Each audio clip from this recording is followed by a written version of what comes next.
Hey, what is going on, everyone? It is David Palmer, Leo King, and Brian Scarborough, Fixed Air Moon, here for Deep Spiritual Tarot for this week of February the 20th through the 26th, 2023. Hope everybody's doing wonderful out there.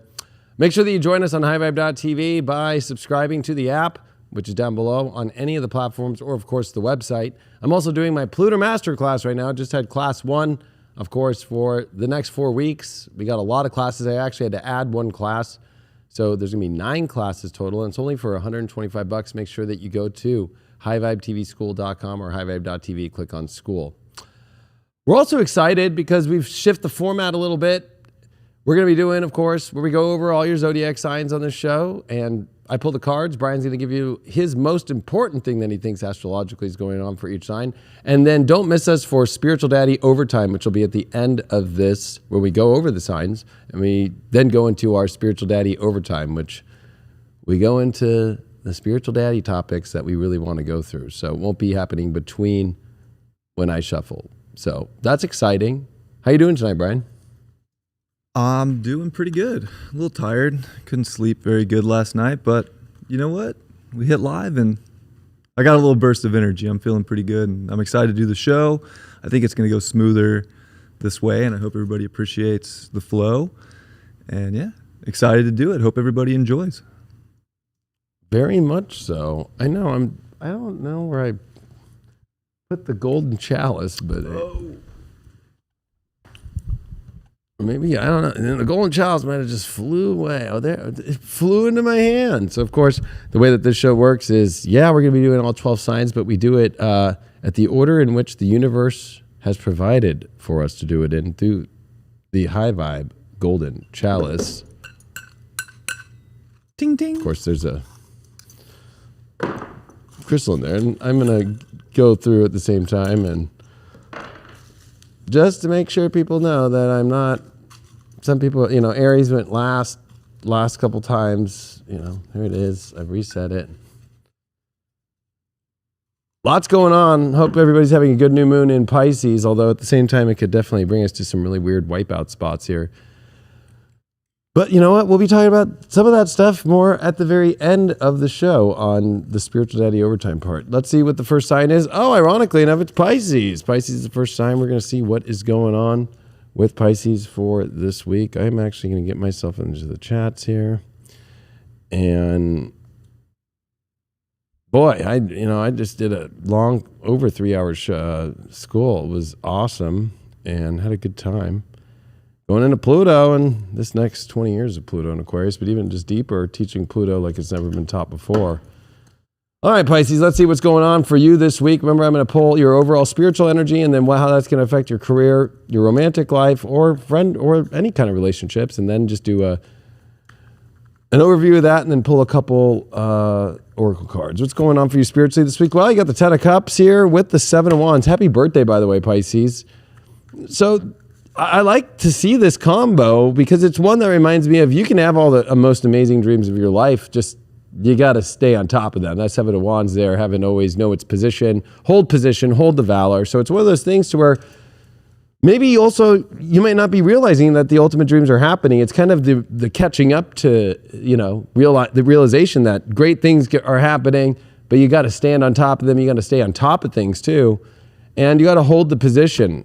And you got the Lover. So, I mean, you honestly got one of the most awesome combos spiritually going on this week. How's that affecting you, Pisces rising, for your career life? You got the Lovers again. And in this deck, you know, Badass Tarot, there's 2 of different major arcana cards, and you got it again. So, I mean, this is very good for work, but it could also be to where at the same time, you know, you're finding your happiness with it, or it could even be that you're working with, you know, a romantic partner in work.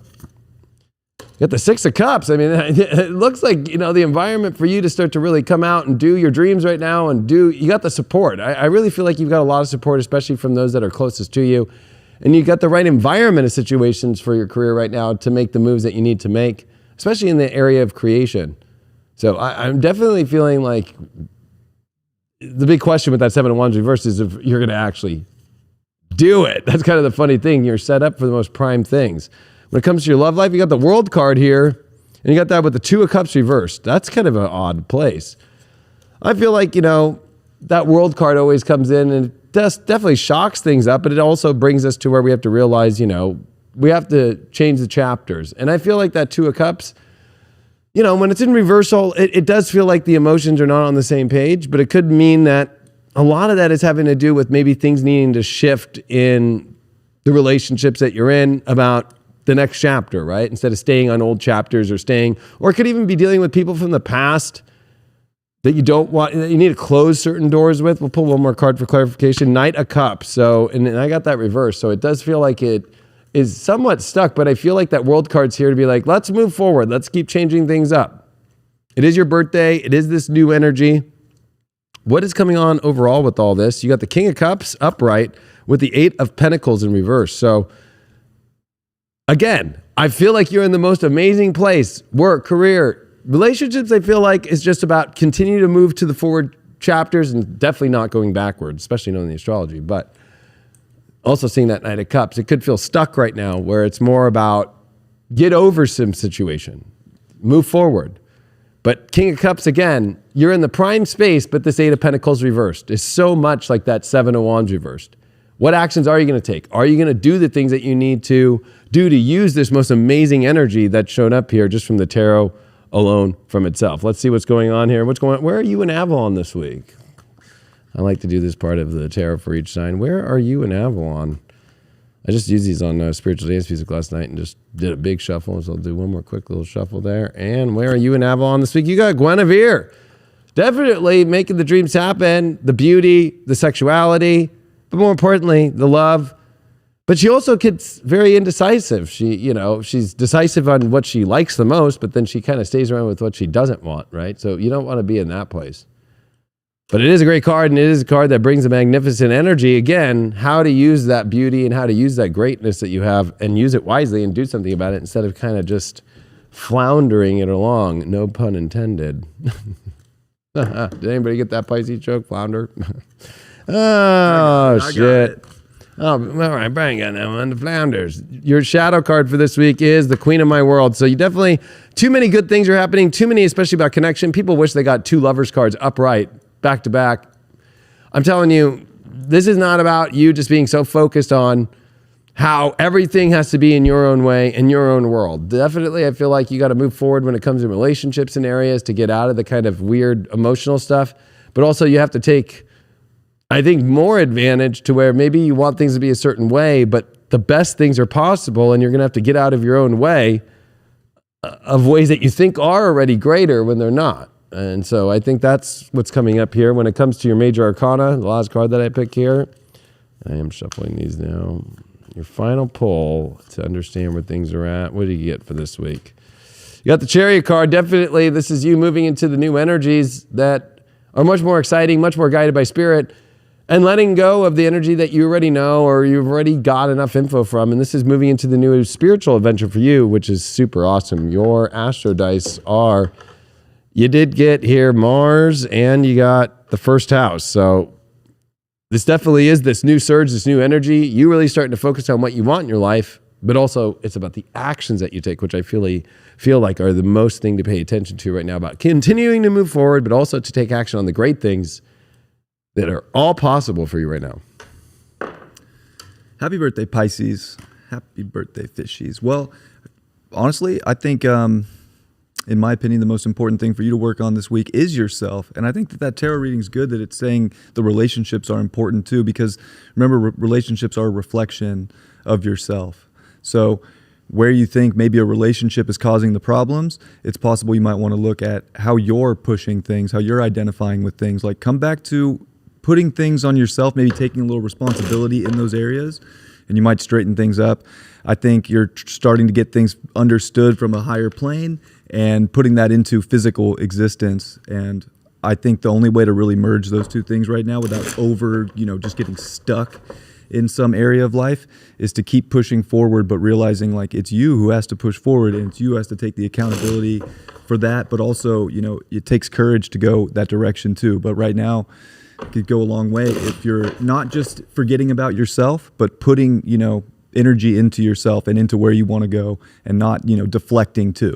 because it's just a deflection, and you're also getting a reflection. So pay attention to that, and don't put it on somebody else so much. Hope that helps. Yeah, the irony of focusing on yourself as a Pisces is also making sure that you're focusing on the mirror that you're looking at of yourself, and how that Piscean mirror can definitely, it has to be focused on what's going on within, instead of putting it as the outside. You don't want to be the evil queen in Snow White looking in the mirror all the time, and also not seeing the stuff and putting it always as, especially with Pluto finishing at that 29th degree Capricorn, is this outside entity is causing my problems. It's whatever you're choosing within yourself deeply. Next sign that we got here is Leo.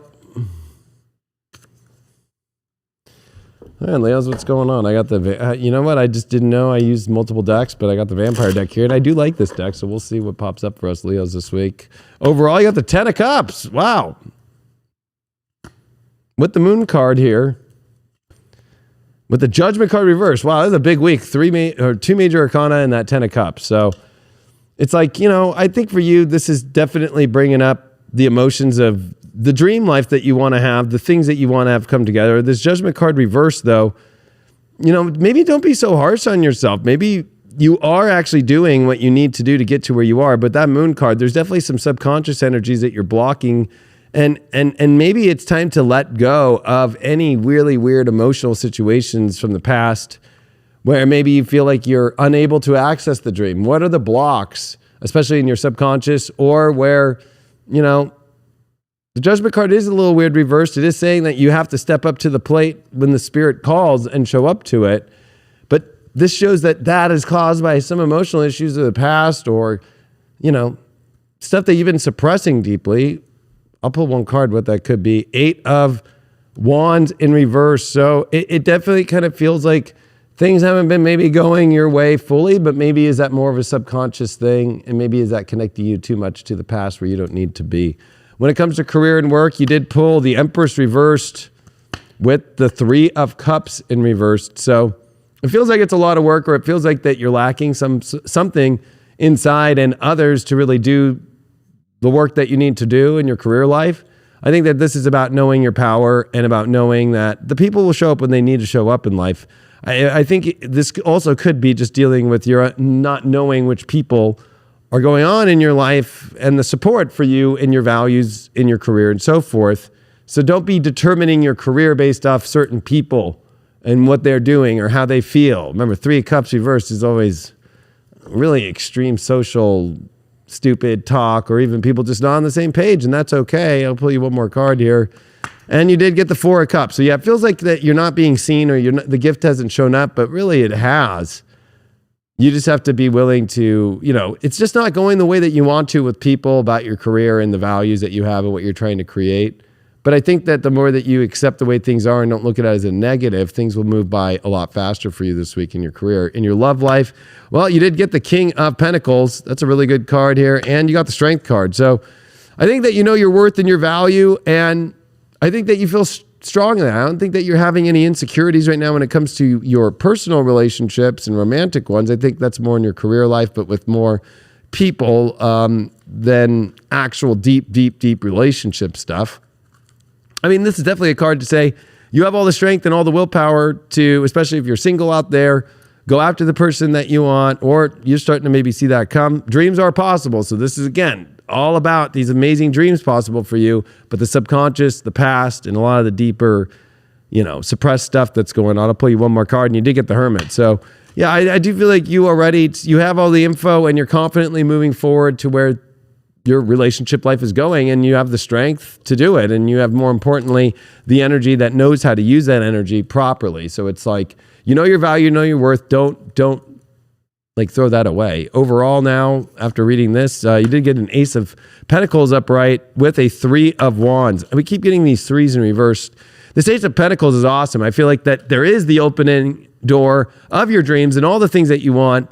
But again, I feel that this is where you're going to have to believe, you're going to have a better perspective on things. Things are really going in the right direction, and you can't let people who don't see your values, or people that maybe don't even know that they don't see your values because maybe you haven't expressed yourself, and that might be a subconscious issue, or just let these little things or these little perspectives really take you down when there's too many good things happening. There's too many awesome places to actually have the things and create the things that you want. Where are you in Avalon this week? You got Lancelot. That's fucking crazy. Well, I know that story. Just keep going on the trail. Know that you have the chivalry and the devotion to keep going. And I think that for you have to remember that no matter what, people are going to love you and then people are going to hate you. And just be honest in every way and loyal in every way, and you'll be on your best path. And keep showing that devotion. And chivalry is the number one thing with being Lancelot. And that includes in every way. You can't be just in certain forms or the way it looks. It has to be in every form and fashion. The shadow card for you this week is calling the storm. You definitely don't want to be calling in a dramatic storm when there is no dramatic storm. I feel like that's part of the issue too, is the dream is here, the dreams are happening, things are going in a good direction. Don't over dramatize things. I already know that's hard being a Leo. You want to be calling a storm that's not there. Your major arcana card for this week is the Star card. So yeah, you're being guided by the divine. Everything is really in a better way. There's nothing coming down. There's nothing to worry about. There's nothing freaked out to be. I feel like this is definitely you resetting yourself and realizing, look at where I'm at now. So I think it's about taking stock of the present instead of the past. And your astro dice are, that's the sun. And you did get that. Oh, that would be the ninth house. So I do feel like, again, believing your perspective and understanding things, and also that there's a really positive vision here in life, and there's a lot of doors opening, and anything's possible. And keep yourself open to that. Dang, that's kind of crazy. Pisces got Guinevere, and Leo got Lancelot. Yeah, and both 10 of Cups as the first card. Interesting. Different decks. Well, Leo, I think I think you want to pay attention and not overlook, a lot of these deeper sides of your life, going into maybe some of the darker areas. Like, I know we want to keep things love and light all the time, but like, pay attention to maybe your shadow side and don't just let that like slip past you. I think that you have a lot to be hopeful for and a lot to look at that's out there on the horizon, and that's extremely great. But like, there could be something that you're missing deep down, buried beneath, that you might want to pay attention to and not overlook this week. I think that could be very important, and that's probably going to be the missing key to what's going to get you on this great expanse, great adventure that is going to be very fruitful for you in your life and show a lot of prosperity. And I think you're ready to put the work in for that. So pay attention to what might be a fear. A fear could actually be what is catapulting you to not fear, because fear is a good teacher, but to that next, where are you going? What's that going to look like? That's what I think you need to pay attention to this week. Very true. Yeah, 8th house is, in Pisces especially, Leo, like we find the edge of the universe as our place to connect with God. Sometimes even our shadows. That's the irony of being the sun and the light. But, what's the stuff, like Brian says, that you need to really understand your shadows, which is definitely in your belief systems right now, with Jupiter being the ruler of that house and also Neptune being the ruler of that house. Bad or negative shadows of your belief systems can really fuck you up right now. Really easy, especially with Chiron that's in Aries. So, and as you look deeper, I think that you understand what's deep, but it's sometimes not so deep. It's actually how it affects the higher vision of your brain and your beliefs about things that are not as true as maybe you think. You have to get deeper, get more info. Gemini risings. Hope you're doing better, Gemini. I mean, Mars is finally starting to come a little bit faster. We're still not out of shadow, and it is even more out of bounds again. And Pisces energy is definitely trying to get things back in order for you, to say the least. Your cards for this week are, you did get the 6 of Wands upright, the victory card here with the 9 of Pentacles. Geez, I don't even know if I should pick more there. That's really good. That's a really solid understanding this week. Like, the quest is one of those things that is part of life. Of course, being recognized for the quest is another, but it's a little difficult to be recognized for the quest when it's the 9 of Pentacles and where you just focus on your only own self. It's a great card, but knowing your value and your worth and creation, but also knowing how to attract things. So I think you're in kind of a weird dilemma, so I will pull a third card. It is. Well, the King of Wands in reverse. So I do feel... Is that the King or the Queen? Oh, it is the Queen of Wands in reverse. I do feel like, yeah, you know what? You can get all the attention you want. You can also do the whole push and pull thing. No, I got to do myself. But at the same time, where's your loyalty at? People are, I think, questioning where your loyalty at. And I think this is going to be a lot about relationships, just from this reading here. But I also feel like it's also at the same time for you, just also about, you know, you could be out on the quest of life, and you have your values, but it's like, we all kind of want to know where that is. So I think about being understanding in the placements of where you're going with things is going to be extremely important. Instead of it just being, well, see what I've done or see where I'm going. It's like, where's the grand story that comes with it, and the specifics of it. That's not just by word, but it's actually by the expression. In career, you got the Nine of Swords reverse. That's great. I don't think that you have as much to be worried about anymore. It's like you're finding solutions to things. Seven of Pentacles reverse, though. I do feel like there really is nothing to worry about. It's much more about continuing to do the processes that you need to do. You need to keep tending to your sheep, tending to your flock. The Seven of Pentacles, you don't get anything back if you don't invest things, and so you don't tend to the flowers. They're not going to bloom. So I think that you're realizing it's more about what you're doing and not doing, and especially what you're not doing, and instead of having your brain in it. You got the Fool card upright. I do feel like, you know, for this in career, it does kind of feel like you're trying to find your path again and start a better and fresh way. And I do see that as a really positive thing for you. I feel like it's a bit of a reset, but also wanting to bring kind of that more fun into it and find your own way, right? This is us finding our own way in life. And there's a lot of that coming in this overall spiritual part. But, you know, we also want to not be... A lot of these cards are like the lonely ones that are alone, having a good time, but alone. And that's going to be interesting seeing what's here in the relationship deck. You got the Lovers card. So, yeah, I think that, again, I said this would be a reading about relationships. And what pops up? The Lovers fucking upright. There's only one on this deck. With the Devil card. Jeez, upright. Whoa. We need a clarification. The High Priestess. Yeah, I think, again, I was just saying it. People are unsure where you're at. They don't know if there's something dark with you, but they all feel that there's something good. But, yep, you know what it is? That Eight of Pentacles, the reliability issue. Now, I know it's times. You know, there's no such thing as reliability with people. We're not machines, although there's a lot of machines being built right now. But I feel like this is going to be an important time for you to realize in your relationships and your overall energy spiritually. I do feel like it's like you can't just be doing things and not be there to connect on deeper levels with people, and to also, you know, people are trying to see what's behind you. And I know that's a sensitive spot with Pluto in the 8th. Your overall that you got here is Seven of Cups reversed and Four of Wands reversed. That's what this is saying, is that you don't be afraid to tell people the prizes you want in your life. You're not hollow. But I feel like that you're having troubles getting to the destination that you want to have, which is a lot of positive aspects. And you're ready for the commitments to make, but at the same time, maybe you're not. Maybe you're not putting out there what needs to be seen for people to feel more confident to engage with you in certain aspects. And I think that, you know, to get to your ultimate goals, which is really what this career reading is about too, mixed that you did get the Six of Wands, you'll get there, but I think it's not in the way that you think. I think it's about showing up more in life, showing up more and showcasing what you're doing. And I know that may be hard. I mean, we all have our own private lives, but I feel like you're living too much kind of in the private here. Where are you in Avalon this week? Well, you got King Arthur. So, I mean, it is kind of interesting. We pulled out the three main characters right away. But King Arthur is one of those people who has all this great power, but doesn't know how to use it correctly, right? And it's kind of given to him. And I think that maybe you're expecting just things to be given to you where you have to go for it. You know, if King Arthur would have had to go for it a little bit harder with Excalibur, he definitely would have used it better.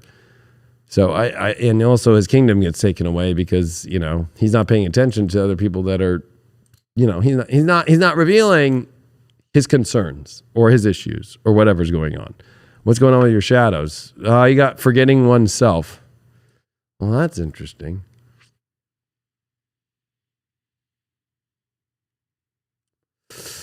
it's almost weird because you're not forgetting yourself, but you are. And I would say that this is kind of an interesting topic because I do feel like maybe it's the self in its full inclusive parts. You're going for what you want, but what about the wholeness of who you are and understanding that there's other parts of your life that you want to have that you're not accessing. So I feel like this is kind of like a weird part, but if you think yourself as a Gemini, like one twin's doing everything that it wants, the other's not getting what it wants, and so it's forgetting one side or the other. Let's see what your major arcana is here for this week. You got the World card in reverse, so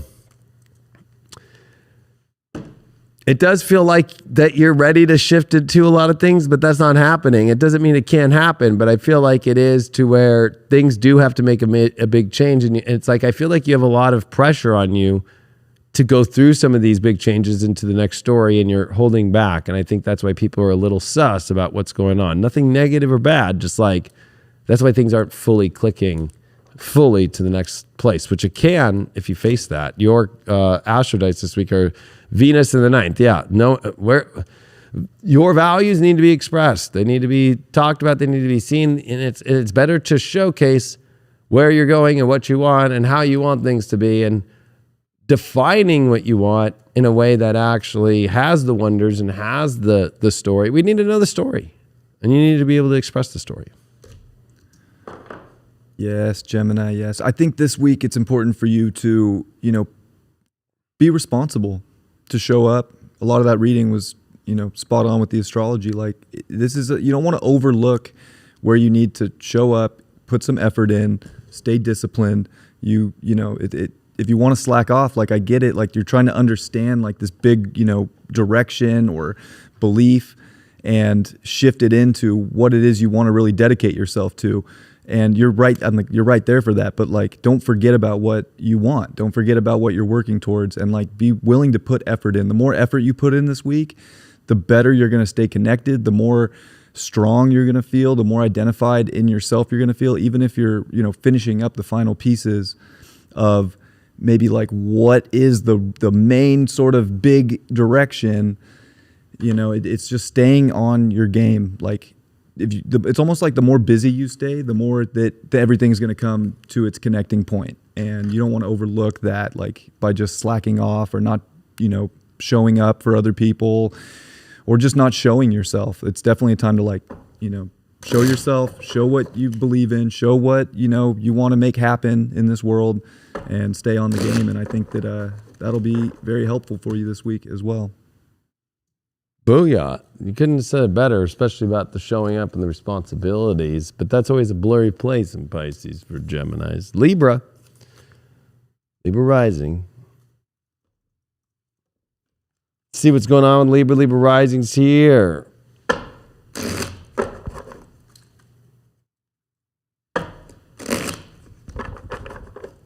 What do we get here? You got the Three of Cups with the Empress card, with the Queen of Cups. This is looking like a really good week. Three of Cups, definitely being more social, knowing the things that you want, your value, your expression of your deep values and wants, and also the beauty that you are. And that Queen of Cups, feeling more emotionally confident in your situations, more knowing how to take care of yourself. This is also reminding yourself to know how to take care of yourself and know when to be social and then know when to go back to yourself. It's definitely a time for you to kind of be intermingled with all different things, and knowing when the self-care needs to be there and knowing what's there to support. This is the most two supportive energies, Queen of Cups, especially with the Empress card. So there's a lot of support. There's support by other people. Maybe you need to be using support by other people more. Career-wise, you did get the Nine of Swords. So there's a worry about your legacy or what you're doing here or where your purpose is going on. Or you're worried too much about how exactly to execute things or how things should be executed. And I think that you need to stop worrying so much about that. You have the Judgment card reversed too. It is ironic because you're worried, but you're also not showing up fully in that space. So it's like one thing to where, maybe there's too much on the social energy, or maybe it's like not utilizing all the energy that you have around you that's there for you, especially.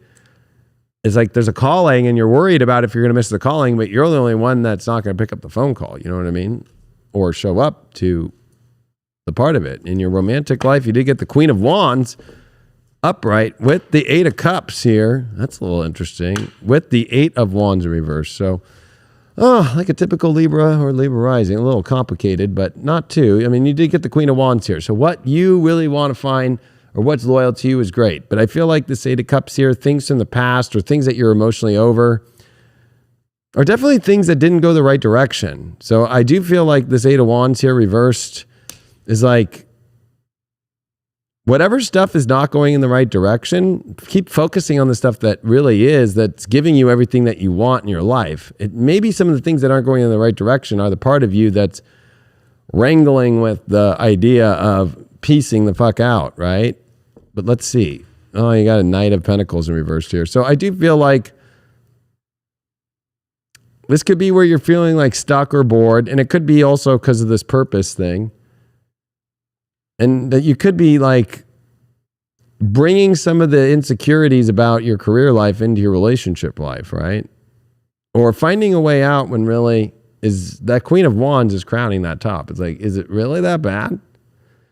This could also be dealing with people from the past that you've left, which, didn't go anywhere and still won't go anywhere.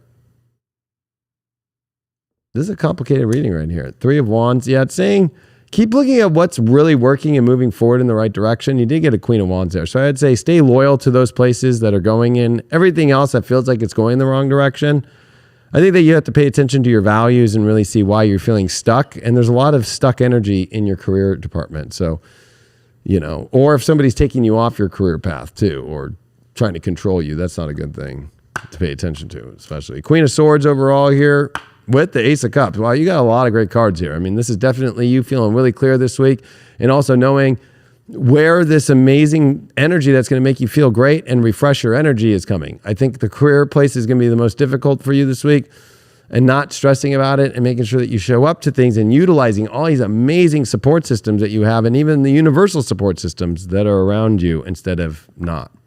In Avalon, you're at the Chalice Well, which is all about that sanctuary energy.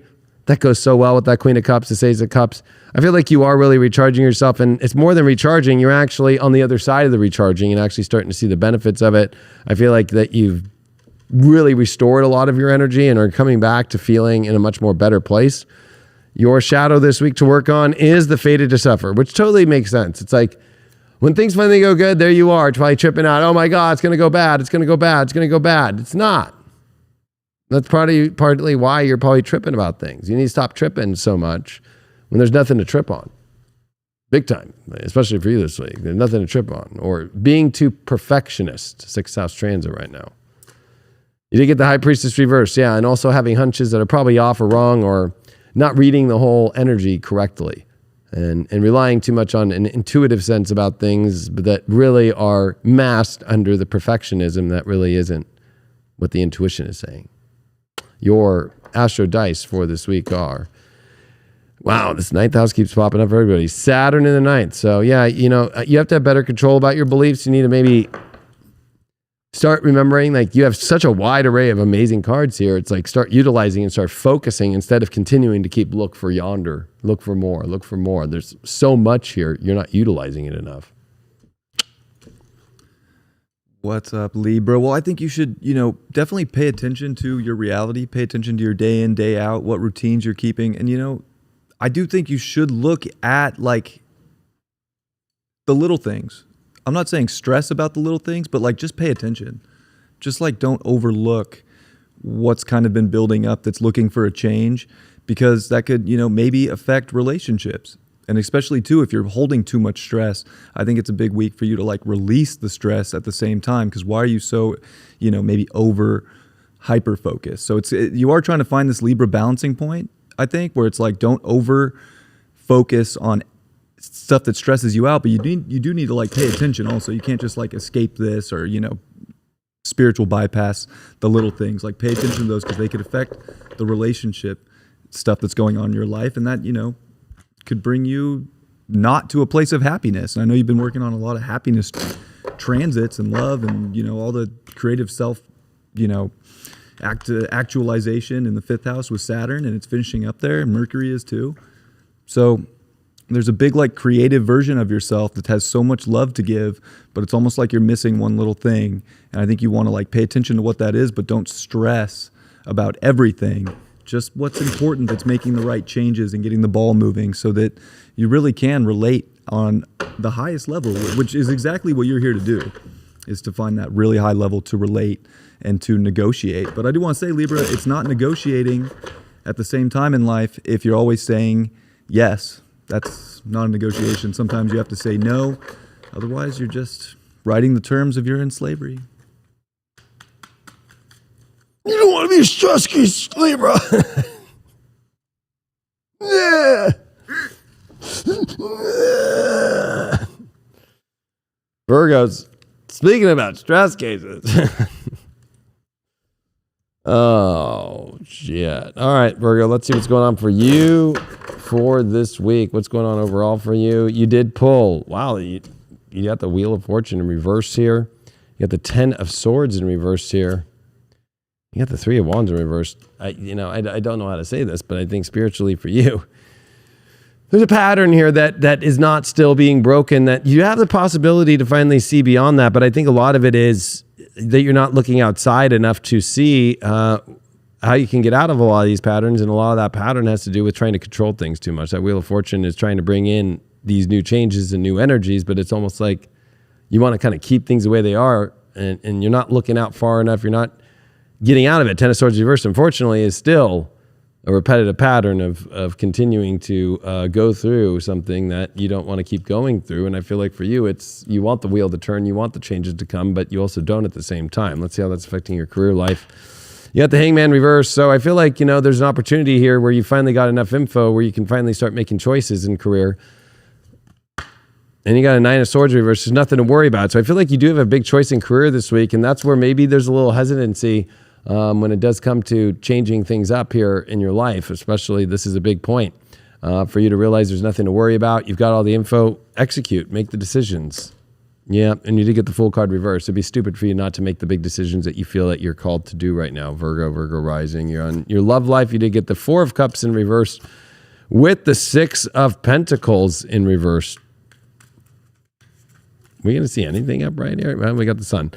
So I do feel like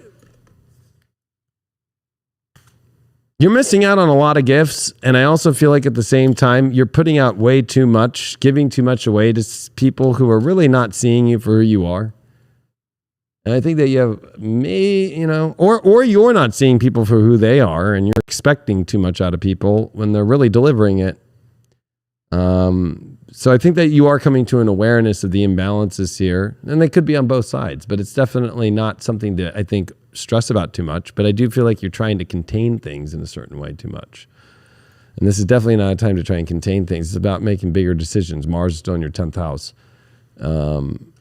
What's going on overall here? Well, you got the 7 of Swords reversed. Yeah, I don't think that there's anything.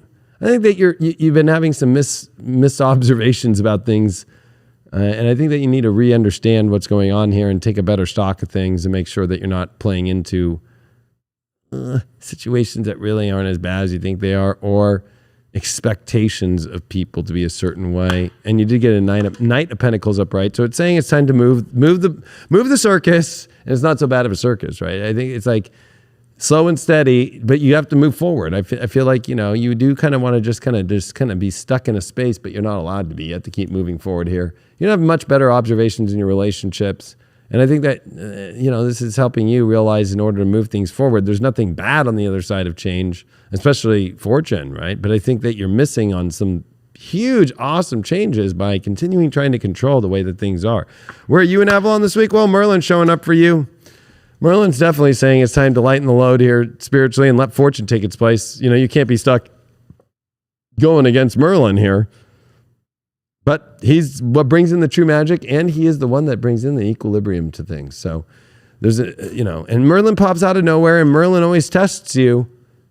Trust me, Merlin pops up, and he will test you. And when you're not in that place of wanting to 100% divulge into the divine, oh boy, he'll test you. So I feel like you are being tested, but it is just to make you better and to let destiny take its course. I feel like that you haven't fully hooked the train back on the tracks to your fate train right now. And you got to. Your challenge is gilded regret. I feel like you are too afraid of having regrets when there's zero to be regretful for. And that might be plaguing into the changes that you want to have. You don't want to have any regrets on the other side of fortune. Well, we all got to see where fortune turns. Fortune turns in ways that, are up, down, left, and right. Some cycles bring us different ones and other ones bring us the most opposite. But you can't keep this reversal going. What's going on with this major arcana here? You got the devil card reversed. So there's nothing bad going on. There's no dark shit happening. I feel like it also is a card, though, of removing yourself from dark energies, and start with yourself first and then look outside. You got Mars in the first. I mean, this is definitely where you do have to take action, but it is kind of weird because I do feel like that's what you haven't been taking. So it's about allowing to get what you really want to have happen. Push the things that you really want to have. I think that you've been not, even though it looks like that you have. And I think that's there's a lot of patterns and a lot of regrets and a lot of fear of the magic and where it will take you, and actually being afraid of the magic, even if it looks like it'll be bad, it'll be good. Well, Virgo, I think you need to pay attention to people in your life this week. I think you need to look at your relationships, whatever you're forming relationships to, and really see that is a reflection. It's a mirror. What's that mirror? What's that reflection look like? Don't, try not to just let things go if they're actually keeping you from balance, keeping you from alignment, and keeping some kind of a beauty away, away from you, or pushing it away, because things can be getting, really magnetized in your life right now, or they can be getting really repelled. And it comes down to what's in alignment and what's not. And can you let go of the things? Or are you going to hold some big belief around, something that isn't really bringing alignment into your life, that is not a good reflection of yourself? So I think you want to look and pay attention to that, while understanding that it could involve changes to a routine, to something you do day in, day out, to find, what that reflection really is. But there's something in another person that is going to teach you a big lesson about yourself, and it could be a good lesson. Maybe all lessons are good lessons, however you want to slice and dice it. But look into what's going on with what you formulate, or what or who, because this could be someone else. We form relationships to a lot of things in this reality. What is that, and what's the reflection back onto you? And does it feel like it's in alignment with who you are? If not, it's okay to let it go. It's okay to let it go, but more importantly, it's all about going with the flow. Aries, you're not last. You're first, not last, not first.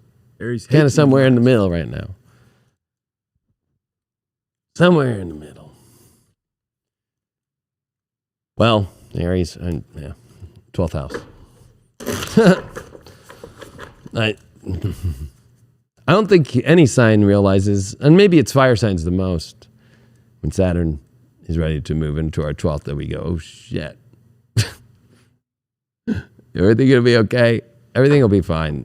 Spirit always has fire signs back, because the ether is the way to spirit. But you have to remember, things are going to get a little topsy and turvy, and you're beginning to feel that right now. Let's see how that's going to be activating here in your cards for this week. Let's see here. You did get the Lovers reversed here.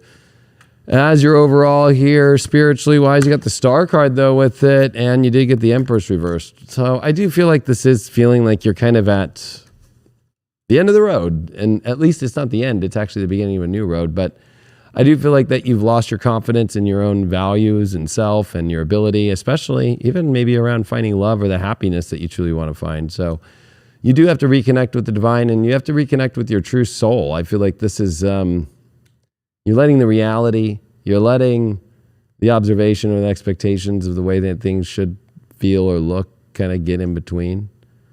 And so I do feel like it's, you have to keep looking. You need to look up more, and you need to see that there's a lot more going on than just the minute things that are big to you. For your work life, you got Knight of Swords in reverse. So I think you do not need to panic and try and rush and fix things in your career. I think that'll be the number one problem.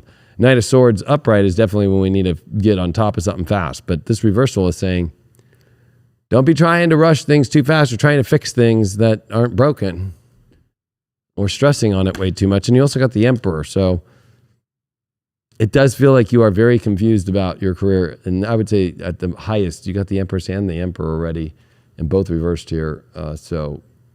And you got it with a Knight of Swords reversed. I do feel like it's not going maybe the way you think it is, but I don't think that means that you have to go make some drastic move.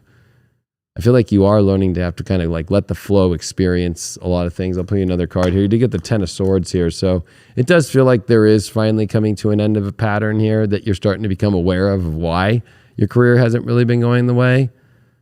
And, you know, Ten of Swords definitely kind of does feel like you're at the end wanting something to stop the way that your career is going. So that's going to be addressed extremely this week.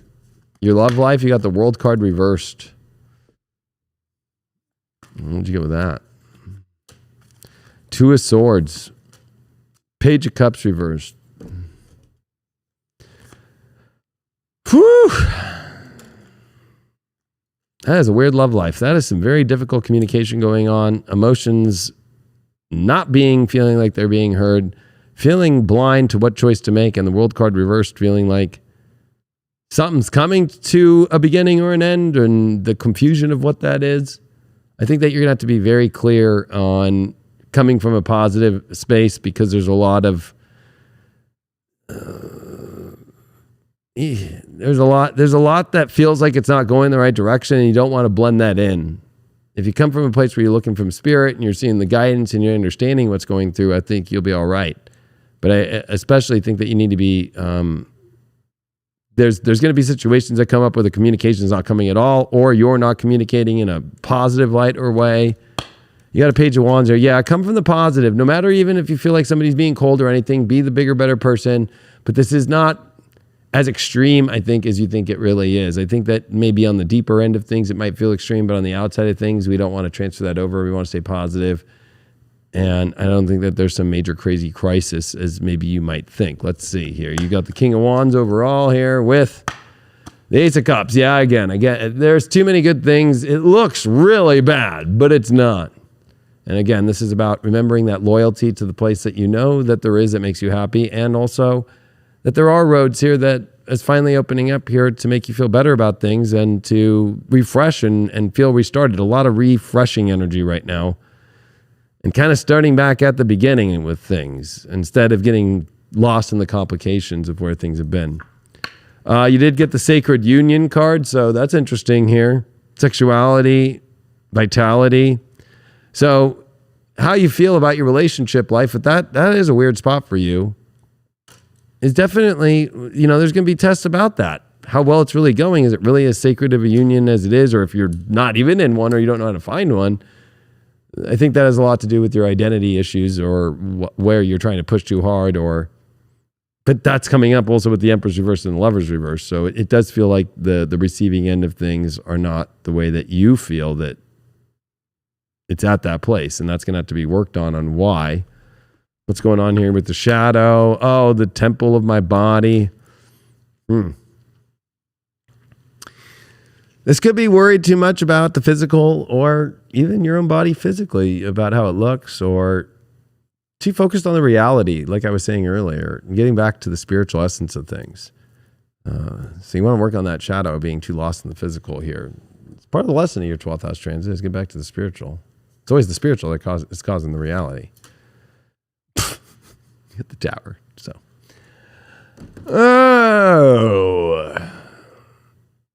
well, shocking things happen, but I think you're going to be okay. And I think that the disruptions that are happening are here to wake you up. So the positive is you did get the Star card that does show up with that, even though if things don't go the way you want with love and the physical realm, there's still a good light and a good way to get through this. You got first house, and you got that with Mercury. Yeah, communicating and understanding who you are, what you want, and how to define the things that you want in your life. And communicating it's going to be important, but also how you communicate it, knowing that there's a lot of sensitive spots around here. And also not being demanding, but at least being able to communicate what you need, what you want, and what's really going on. Well, Aries, I think for you, the most important place for you to pay attention to right now is that spiritual life, is your spiritual connection. And, you know, sometimes you have to take a time out. Like, I know you want to go. I know you want to be first. I know you're ready. You're just on it. Let's go. If everybody's ready, it's an Aries. They're ready. They'll do it. But is it in your best interest spiritually? Because right now, the impulse could take you to a direction where you'll be like a cartoon where the sweater has a little, you know, thread and it gets caught something and the whole thing unravels. And you don't want that to happen. Maybe sometimes that has to happen at the same time. So it doesn't matter unless you can consciously make these decisions for yourself to slow down, pay attention to your emotions, pay attention to the sensitivities, pay attention to where the universe is like saying, put your attention here, instead of, you know, trying to crack this crazy code to what you think is going to unlock this powerful ego that's just going to take over the world. It's not about taking over the world. It's about spiritually coming into alignment with that connection so that you can have the power to move forward and you will have the understanding and you can express your message. But if you don't like take a time out, the universe will put you on time out in some other way that, you know, probably won't be as fun as you doing it for yourself. So pay attention to where you're consciously at so that you can make the best decisions. Like, if you have the conscious awareness to choose something that's not going to unravel your life, then please don't make that decision. If you're not there and you make that decision anyways, that's okay. We all learn from these things and we grow so much in these times. So I think that that's where you want to pay attention. Take moments every day to give yourself time to tune in. And if you tune in, you'll figure out where to put your effort and your energy and what to really identify with. But if it's just the ego and you're just trying to charge through everything in life and force, then I think you're missing something, and that could come back in some way, shape, or form. Very good points that you made, especially. I don't feel that Aries have to charge. It's just about better strategy with Pluto at 29 Capricorn, and to where the 12th house now is saying, does it have to be so hard? I could strategize this better and still get what I want, instead of, like you said, pushing and pushing and pushing and pushing and pushing. I feel like this is about strategy mixed with spiritual strategy to know how to really also get rid of any subconscious energies that are causing you to feel like you have to always get to where you need to go or push what you need to do. And it really doesn't have to be so hard. I think it's getting rid of the energy that feels hard when it's really not. Great points you made, though, when you got deep into that. Taurus risings. Oh, the bulls. How you doing out there, bull? Oh, hell, Brian just did one. Wonder if everybody in the chat will do a bull. That sounds like a cat in the rain. All right, let's see what's going on, Taurus. Those are pretty good. 6 of Pentacles in reversed here. The Lovers reversed. 6 of Cups reversed. Well, I think that your spiritual energy is definitely needing some realignment this week. That 6 of Pentacles reversed. It's the card of getting in true alignment so you can do the things. I think that you're trying to do too much to give things, to gain love, to gain happiness, to gain a right place in your life that feels comfortable. But I feel like, you know, it's kind of self-care, but it's more about realigning things better. I feel like, though, at the same time, you might be giving too much to gain happiness through people or to make other people happy in order for you to find some sort of solace, which isn't happening. When it comes to your career life, you did get the Page of Wands. So I feel like that you got some great ideas, some creative ideas. You need to spark those. You need to have those conversations. You need to put them out there. You need to get on your LinkedIn, put them out there, or whatever you need to do. Call people up. You got a 5 of Swords in reversed, showing that you need to push a little harder. I feel like you're too afraid of rubbing elbows with people the wrong way. And I think that's the people-pleasing element, too, of what I'm seeing here in your overall spiritual energy. Definitely time for you to, it's all about people right now and knowing how to stop people pleasing and getting the stuff that you need from the people that you need to. And there, you also pulled a Prince of Wands here. So,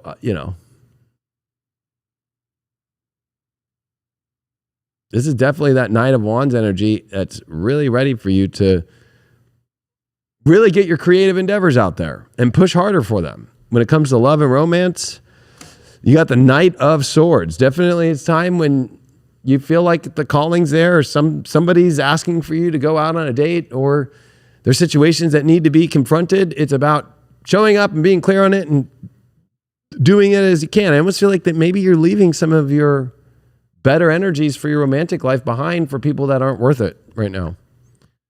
The Emperor reversed. Yeah, I feel like, again, it's like you're not getting what you want. And I think it's because you're not showing up enough or doing enough. I think that you're giving away energy to people that really aren't worth it. You know, every cat or dog you see on the side of the road doesn't need to be picked up and saved, you know, or every stray person who's having a problem needs to be fixed, you know, like the people that are most important to you need to be the focus right now, especially that Emperor reversed. And you did pull the Devil card reversed. So I almost feel like, I hate to say it, but not a lot of passion going on right now. And I feel like, you know, whenever I see the Knight of Swords pop up, it's, you know, it reminds me of a fire truck. It's like, you know, there's a fire going on with your passion. There's a fire going on with people that actually want you that you're almost like not showing up for. You need to get on that and put that fire out before it becomes big. Overall, you did get the Hangman reversed with an Ace of Swords reversed. So, you know, you're not stuck, but I think you're stuck in your head, right? I think that you need to just like pick a clear understanding in a simple way. I think it's about bringing things back to simple terms and what's important. Great business stuff, but relationship energy that needs to be, get back to the basics instead of getting, I think that you've got caught up in a lot of weird places, especially about trying to give or create with people that just aren't going to create. That's already been proven to you. Where are you in Avalon this week? Well, you did get the Priestess of Avalon, so it is a good time for you to have that divine inspiration. It's a healing energy, but it's a, you know, she is one that does create actual events by actually showing up and doing them. So I feel like you have to show up to the energy of where it's necessary in your life, but it is a moment of divine intervention, right? She shows up when shit's going bad, okay? Shit's going weird, shit's going off. Time to heal, the Priestess shows up. So, you know, that means that there's a lot of disalignment happening, but you are coming into alignment this week and bringing things back to the simple terms. That's always what a healer does anyway. Your shadow is the child I was meant to be. And I think that could be that whole problem, right? Like, well, I was meant to be this. I was meant to be that. I should have been this. I see that in you. Well, if you weren't meant to be it or you weren't it and you're trying to have somebody else be it, that's a problem because you weren't ever it. So you don't even know what it's like. So I think that's kind of the weird thing, right? Like that's not your path. Stop focusing on the path that could have been. That's your issue. It's not, oh, it could have been this way. It could have been that way. It should have been this way. No. This is the path that you're on and there's a reason for it. And take charge of that and don't let others get the short end of the stick because of that feeling. You did get the Emperor reversed as your overall here. So I do feel like this is definitely a week for you to remember that you might feel like you're failing or you might feel like it's not going the way you want to, but I think that it's about follow through and it's about also knowing and picking and choosing what battles to do in life instead of getting caught up on things that aren't worth the time and energy. You're a Taurus. You need to understand value and the time and where you spend that energy affects you. You did get Mars here and you did get it in the 5th house. So it definitely is, you know what? I was saying the romantic energy needed a lot of help. And also just the overall fun energy. I think that you need to have fun again, focus on the people that are fun back and the energy that is fun and move towards that energy of fun and learning to do fun things and having some experiences in your life and actually some physical energy that actually is fun instead of blocking that.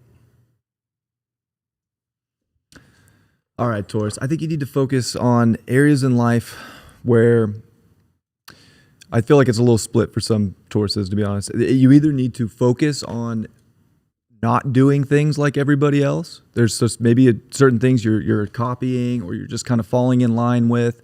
You don't want to do that. Right now, it's really about going into where you are unique, the different things, the way that you're doing something that nobody's doing. Look at that. That's where there's, you know, something important for you. And then vice versa. If you're too on the other side where you're being too isolated, you're pushing yourself away from everybody, then you're not helping yourself either. You need to like bring your uniqueness to others and like find those groups and find those like-minded individuals. You don't want to do it all by yourself right now. So I think it's two things. Either bring your uniqueness to more people, or if you're just doing something that isn't showing that special side of you, then you need to get out of that place, find what that is, and then bring it back somewhere in life. But this is definitely a time for you to be, bringing something different to the table. And that could show a lot when it comes to your, career, to business. This is a big moment for you there. And also, about your beliefs in life. So the beliefs can change, which can have you kind of figure out a new individual sort of spark that you need. And then there's also an aspect of this week that's important to remember, like maybe you do need to take a minute to slow down and really feel what's going on, because it's almost like if you're just trying to be a crazy rebel right now and the universe isn't giving you a completely green light to do so, that can go and turn out really weird too. So you need to figure out like the right areas to be an anarchist and then the right areas to really connect fully and be a part of a group.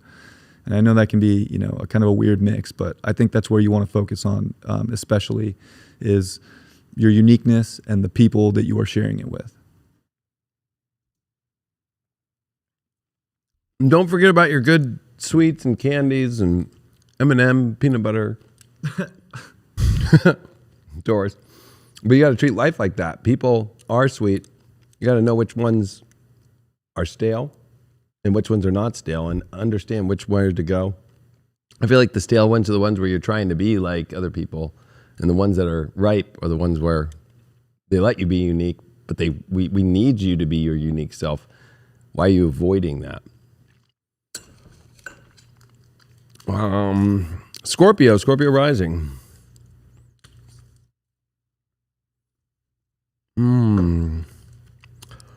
Nothing like a cigarette and a peanut butter M&M. A Taurus dream. Nothing like that. I can't say.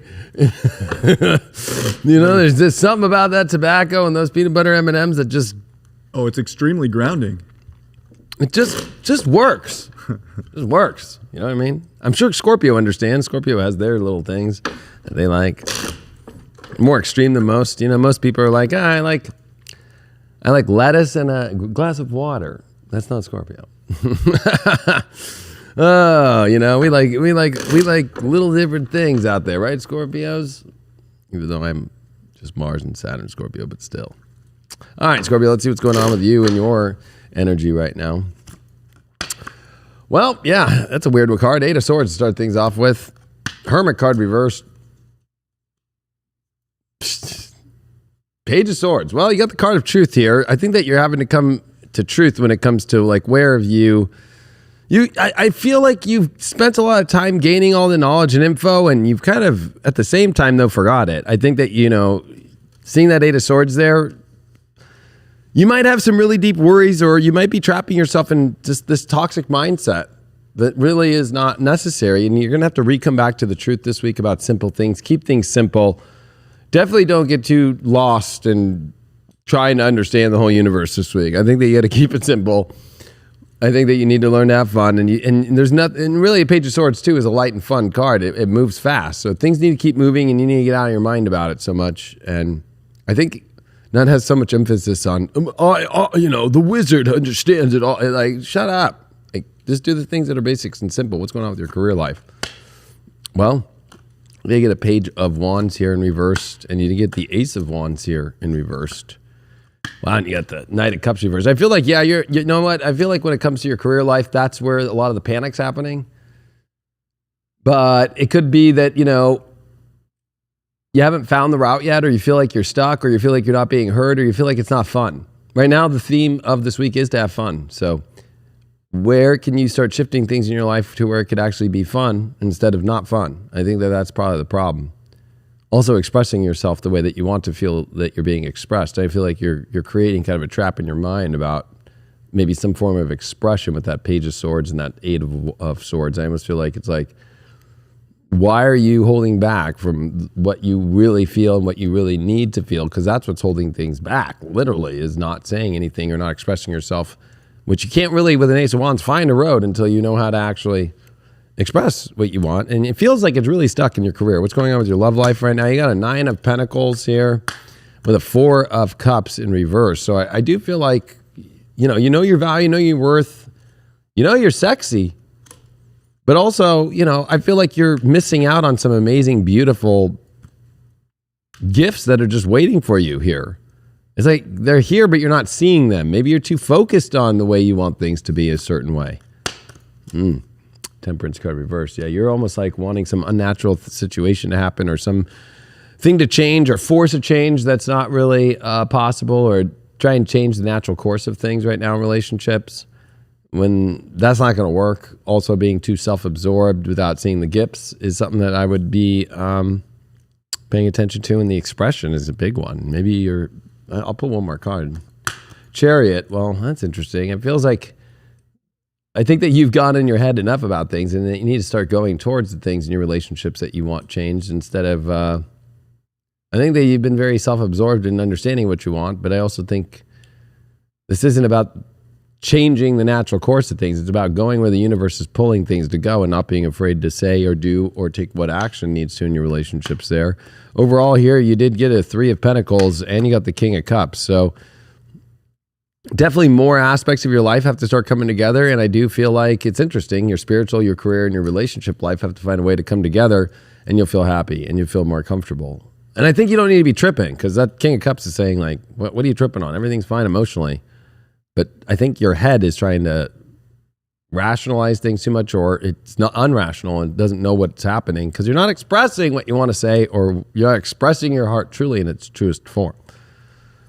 Where in Avalon are you? You got the Holy Grail. Well, definitely that's what you want coming in on this life force energy that you need right now. But the Holy Grail is something to not take lightly. It's not easy to gain, and it takes honor, respect, and more importantly, it takes some form of spiritual chastity, knowing that, you know, it's something that is just not given to anybody or found by anybody. It can even be rejected by the angels for people who have just even done the slightest of things that aren't in the honorable spiritual code. So how to stay in that honorable space while also expressing yourself, I think, is a little bit of a thing, but the Holy Grail here is allowing yourself to express your holy self in its truest form. You know, it is a card that also has to deal with spirit, but more importantly, it's regeneration. And I feel like you're at a place where you've regenerated, but I think you're looking for that last regeneration, and you don't want to do it in a non-natural way. Your shadow this week is, I won't cry for you. So maybe you're being a little stubborn.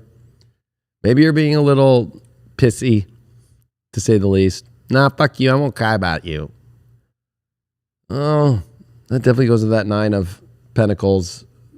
This career thing, you know what people do to people when we feel like, well, I won't give a fuck about you. You know what we do? And all people, when we feel somebody's like that, then we don't give a fuck back.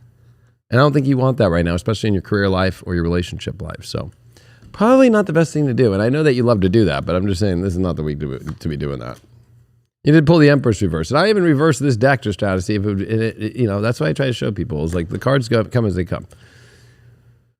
It does feel like things are not developing the way that you want to fully yet. I feel like that's kind of what the horoscope has been. But go have fun and understand at the same time, the way to create things is knowing that you have them. You have to rediscover what you already have, what's great and beautiful, and that they keep growing from there.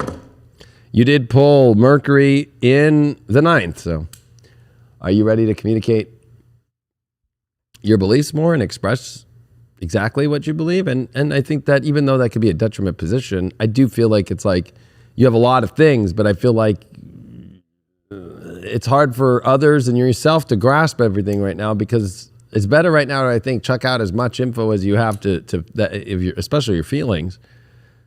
So we understand together how to create with you, Scorpio, instead of having to guess or deal with the backlash without doing anything wrong. All right, Scorpio. I think it's important for you this week to, like that reading said, like really express yourself, show yourself fully, 100%. Don't like, it's not a time to like bury things that are, you know, really true to you about who you are. Like you want to like really, whether it's verbally or artistically or creatively, however you need to express yourself. Like you should be like finding a stage somewhere and saying, I'm going to get on that thing. I have something to show people. Like this is your week to fully create your life and to do it from a place of like, what you're a very passionate person, Scorpio. Like what are you super passionate about that makes you happy, and why are you not shining that talent with everybody. So I think this is a week where you need to pay attention to what that is. And if you're already doing it, maybe it's time to do it more. But pay attention to that so that you're really in that full self-expression and not keeping things buried. Like, yeah, you know, I know Saturn in the 4th is hard. We can want to like bury things or restrict feelings or emotions, but you're understanding that that deep emotion is where a lot of that extremely potent creative place, and I think you already know that's where it all comes from. So you got to take that, what you learned, and put it out there and shine so that you can, you know, make changes necessary if you're not already putting that there. So your creative, you know, expression is really important this week, in my opinion, and that's going to help every aspect of your life. If you're doing that, it's going to give you, it's going to dial things together, and it's going to make you feel really good, and you'll end up with a smile on your face at the end of the week. Express yourself. Express Instead yourself. of just sitting around here and looking like this. I'm expressing with my full capability. Got me living in correctional facility. You know, because you can see it in Scorpio's eyes. I was just teaching in my Pluto masterclass about how Pluto has an eye and how the eyes are so narrow vision, Scorpio. Widen them up a little bit. Eagle eye. Express a little bit more.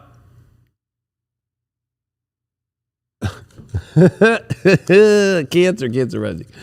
Woo! Shit. Don't be on the wrong side of a Scorpio eyeball.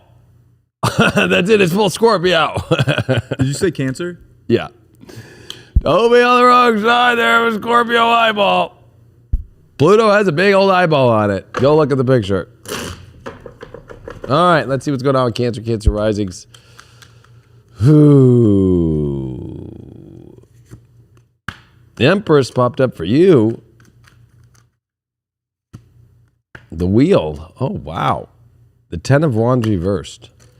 This might sound crazy, but I feel like things are turning in the best favor, but I almost feel like you think it's not. I think that you feel like, oh my God, things are falling apart or things have become too heavy. No, everything's moving to get rid of all the weight that was unnecessary and build the best new cycle for you. So seeing that Empress pop up with that Wheel of Fortune, with the 10 of Wands reversed, this is good. Destiny's moving to a place to get rid of a lot of the extra weight, a lot of the extra energy that was already becoming too heavy. I think if you look back in hindsight at where you're at from this week, a lot of stuff was just becoming too stressful and much to carry on. This is finally energy that's going to give you the ability to create the way you want and move you into the right place to where it doesn't have to feel so heavy.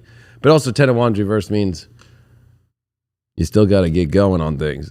You still got to keep making things happen. You just can't just go into full retirement mode or something right now. What's going on with your career life? Queen of Wands. Wow. I feel that's a good card for what you're going through right now. Shit, the World card? You're getting all the big stuff here. 5 of Wands reversed. Avoid the conflicts at work situations. It's new story time in the world. Things have come to a completion, a new beginning, and you get to go do what you really want in your life. Following your passion more, following what you really made your dedication to, but just changing the way that looks maybe in the world or how the story is changing. But you don't need to get in conflicts or fight about it, or you do need to pay attention to what are the conflicts that are getting in between your ability to allow yourself to, like that, to allow yourself to actually have a much more happier and joyous career life and work life right now. Your relationships. 3 of Pentacles. Ooh, that's a little weird to get. Page of Wands reversed. 9 of Swords. That's where the problem is. And of course, we know that with Pluto being in Capricorn at 29th degree for you, and now this Pisces energy in the 9th house. But I will say that, you know, you might have things to worry about, but if you're pushing off stress and so much, you know, maybe people aren't expressing the more positive things to you. But this 3 of Pentacles, I'm not one to, like, you know, on Deep Love Tarot I used to always, and as a tarot reader, you know, it always could be a third wheel or somebody else, or it could be that, you know, even a partner's friend or there's some other party that's kind of messing with things. Who is this other party here? 7 of Cups reversed. Do I dare say that you have your eyes on somebody that you want to have, and maybe you're dealing with the pressure of not knowing how to deal with all this, or you could be dealing even with somebody who you're stressed on about that you're not getting the expression that you want because you feel their eyes are on someone else. Wow, you got Knight of Pentacles reversed. Yeah, it feels like you're really stuck in a really weird emotional situation that's affecting your values, affecting your mind, affecting... There's some other party involved. And it feels like you're at a dead stop. And you want things to start moving. Well, your career, and the universe is going to turn things here for you. What's the overall that we got here? 10 of Pentacles in reverse. 3 of Swords. Jeez. I was about to say that's the alignment of what we call the home breaker. Fuck. True. But it does feel like the foundation's slipping. It does feel like there's some heartbreak. I think you need to get through that. And you need to, and what's up with this 10 of Pentacles here? 9 of Cups. The foundation slipping to build a better foundation that's more in alignment with where your true, actual, complete emotional wholeness is. The 3 of Swords is coming because, oh shit, Lovers. Definitely been the feeling of something not going right or betrayed or unhappy about a situation with love, a third party, or some situation where there's a bunch of people involved. Well, don't worry. Minway is here for you.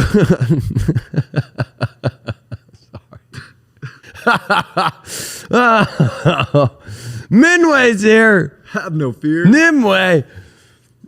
Have no fear. She's here for respect and opportunities. And she can see the little fairy dust in there. You know, in Avalon, I don't remember her. But I heard she helped a lot of people with self-esteem. That's what the card is about. Rebuilding your self-esteem and confidence. If you notice in this card, she's by herself by a tree. I have the magic. I swear I do. You're going to have to find some confidence here. Cancer risings. There's opportunities, and if you're not respecting yourself and not owning your value, you got a lot of support, but you know, it's the support of the divine moving the stories here. What's going on with your shadow? What's your shadow this week?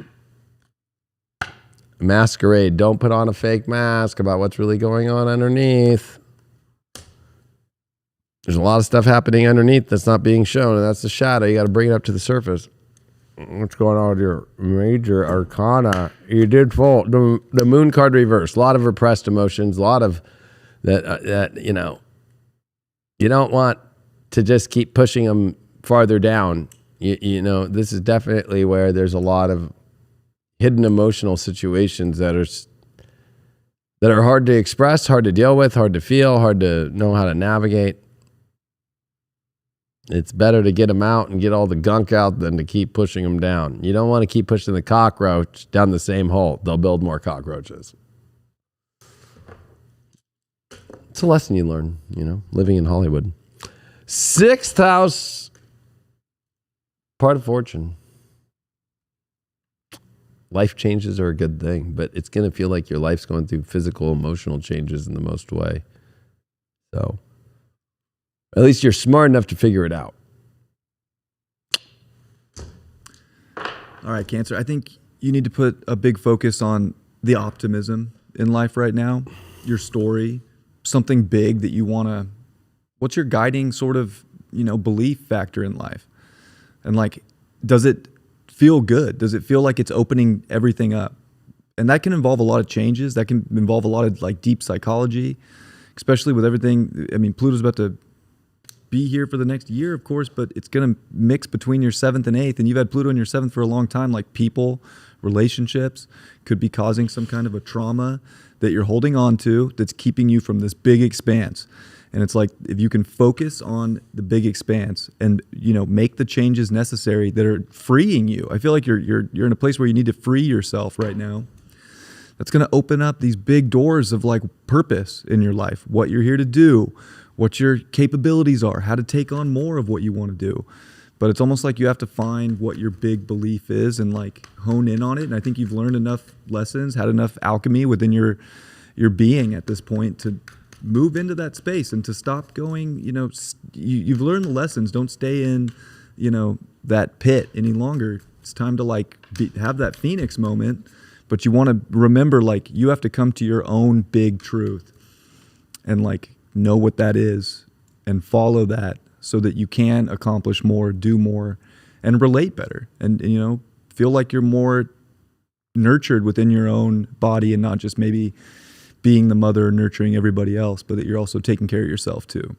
And you can't do that if you're in bad situations that you know are not part of a big vision that you would feel free in. You need to free yourself and see what else is out there in some area of your life. Pay attention to that. Very, very good stuff, especially about the psychological stuff of Pluto coming into the 8th. That is trust. Trust in your own self and expression of your weird shit instead of suppressing that weird shit or repressing it deeper. And relationships, the traumas, I like that you brought that up. Psychology is going to be important for you, but also not creating a fantasy out of something that you've already seen the truth about and the real concrete, you know, evidence of what the reality is about people and situations. You don't want to escape into false Disneyland when really there's gargoyles in there, not Mickey Mouse. Capricorn rising. There's gargoyles in there, not Mickey. Well, I was just doing my Pluto MasterClass. You don't want to turn Neverland into looking like the entrance of Disneyland. You don't want to be a little weird. A little weird. Let's just say that. Hi, Brian. You want to go to Neverland?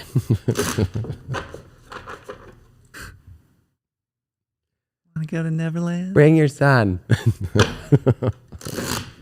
Sterling's big enough to ride all the rides. Creepy.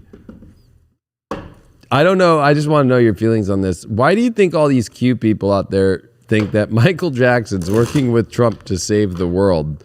I'm like, because I'm like, we all know Trump hung out with Epstein. We all know that Michael had a problem with kids in Neverland. I'm like, you really think these two together are saving them? I just don't feel like that equals the same answer. The conspiracy behind that is that Michael Jackson wasn't molesting kids or anything nefarious, but he was actually rescuing kids.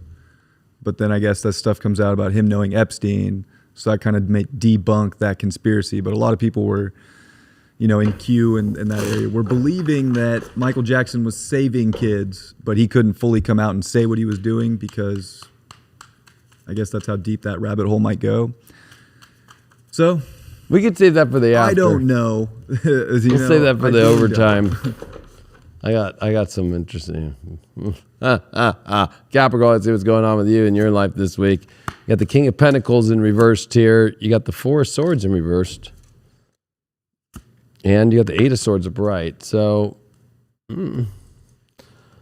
it could feel just a little uneasy at the moment, to say the least. But I think you can get out of that by, really, I think there's just a lot of head trip shit going on that's unnecessary. And getting back to your core values, that King of Pentacles reversed here might be worried about not being valued, not being seen for the value, or feeling like that there's something going wrong in the things that you value and that you can't access some sort of thing. But I think that's where the uneasiness, that Four of Swords wants to find that place to rest, find an easy energy and calm the mind. And with the Eight of Swords, it's like, you know, we create our own traps in our minds. So this is a week to not freak out so much. I mean, it is a new moon, your third. So, you know, you do have a crazy head, but it's not that crazy. And finding a much more release, I think, of the mental aspects that are kind of tearing down things and then tearing down just in your own mind, things that might be not as bad in the things that you have or the things that you're able to create than you realize. So I think the good news is I think that there's an uneasiness. It's mainly just head shit. And then it's affecting the reality that might not be actually where it's coming from. You did get a King of Swords in reversed for your career. The World card in reverse. The Seven of Pentacles in reverse. So it's like things are not shifting fully into gear. The World card's trying to shift things into a new gear. That Seven of Pentacles in reversed here. Might feel like things aren't giving you the return in the investments that you're making. But I think it's more, again, the mind thing, especially with the King of Swords in reverse. I feel like it's okay if you don't understand exactly how it's going to turn. The best part is to release from the mind and having a full understanding of how things are going to go and just keep doing the work and let the world turn and see what happens. I think this is all about seeing what happens instead of having it all figured out before, right? So you don't need to have everything understood before things happen. I think that there's a hyper overdrive brain situation going on here about how things are supposed to work out, how it's going to happen. Love life wise, you got a Knight of Pentacles upright, got a Moon card reversed, and you got the Five of Swords in reverse. So yeah, I would avoid any stupid arguments over things, especially about repressed emotional situations, and find stability. This is a week to keep the stability going and keep building, keep moving forward in the quality and holding your value. That's going to be a little bit hard with that King of Pentacles there in reverse in the mind. But I feel like in your relationships, that Five of Swords reversed is like, you don't want to push people away, or you don't want to try and also be pushed around in many ways too, especially by repressed emotions or weird emotional situations that have clearly been hidden, but they're kind of there, and you don't want to also push emotions down for values that are starting to be pushed. And you also can't be afraid though to speak up about those situations, which might be why there's some weird situations going on about feeling trapped. Overall that you got here, you got the Three of Wands to keep looking forward into the future with a Six of Pentacles in reverse. So, keep looking out, keep being positive, keep realizing there's endless opportunities. Don't trip out that you haven't seen where it's coming from yet, but at least that you're there and that anything can happen. But also at the same time, it's like, stop overdoing the service that you don't feel like that you're able to do in areas. But you also can't do that when you're in the wrong mind space, right? And you're not taking care of yourself in a weird way and lost in your mind, right? So what's going on in Avalon?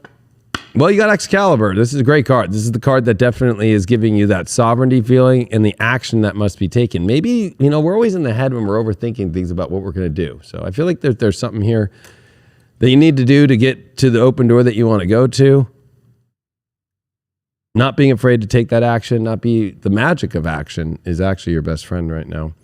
Your shadow this week, the naked before the stars. So, being too transparent and thinking that you're so aligned. I always look at this card as I am so aligned. It's like, well, so, you know what I mean? Like, I feel like you don't want to project any energy out to people or feel like that you're all alone and all you have is just you and the universe or something, when it's really not that.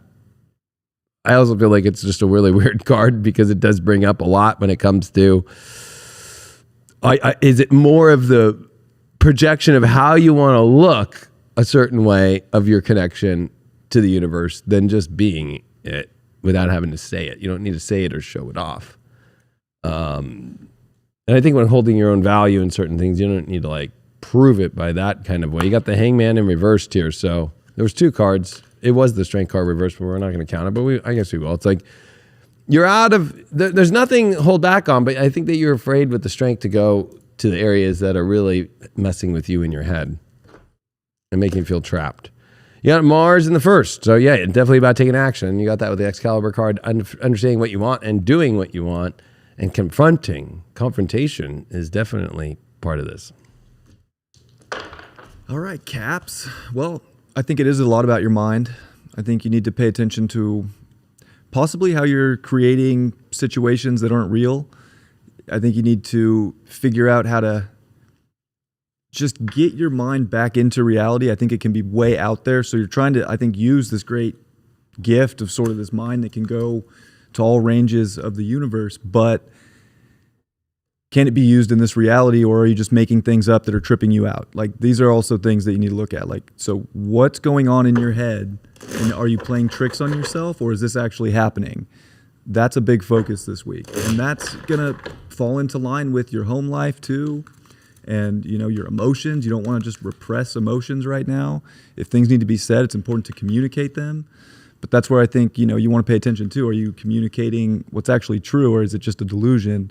That's where I think it is most important to figure out what's going on, what gears are spinning, and if they make sense and if they hold weight. If they don't, I don't know. It could just be something you got to come to terms with, because maybe a lack of self-confidence that's tripping you out, or feeling like you're not safe.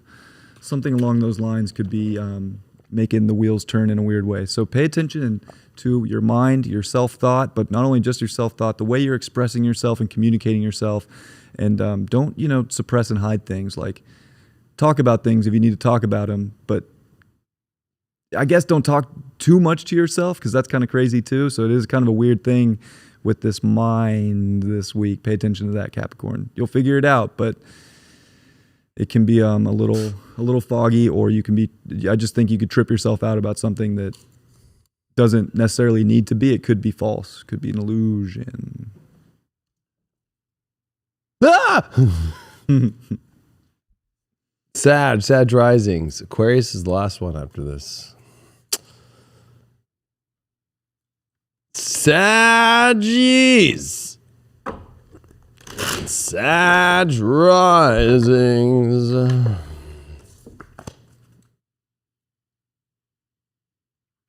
I feel like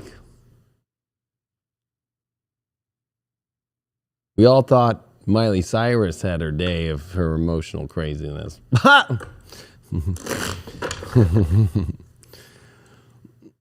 They keep finding more moons on Jupiter, crazier storms. That feels like a lot of fourth house Pisces to me for fucking Sagittarius. Yeah. A lot. So you have to remember you are going through an emotional storm that's been brewing for a long time. Finding your eye in the storm. All right. When Sagittarius get caught up in an emotional storm, they can't aim to the positive direction that the ninth house Leo tries to help them with. All right. So when you're drowning in your tears, you ain't pointing up nowhere. And remember, centaurs are usually just fucking flopping around and fucking things. So. All right. Let's see what's going on, Sag. Justice, Empress, Hangman. Wow, that's a really interesting read.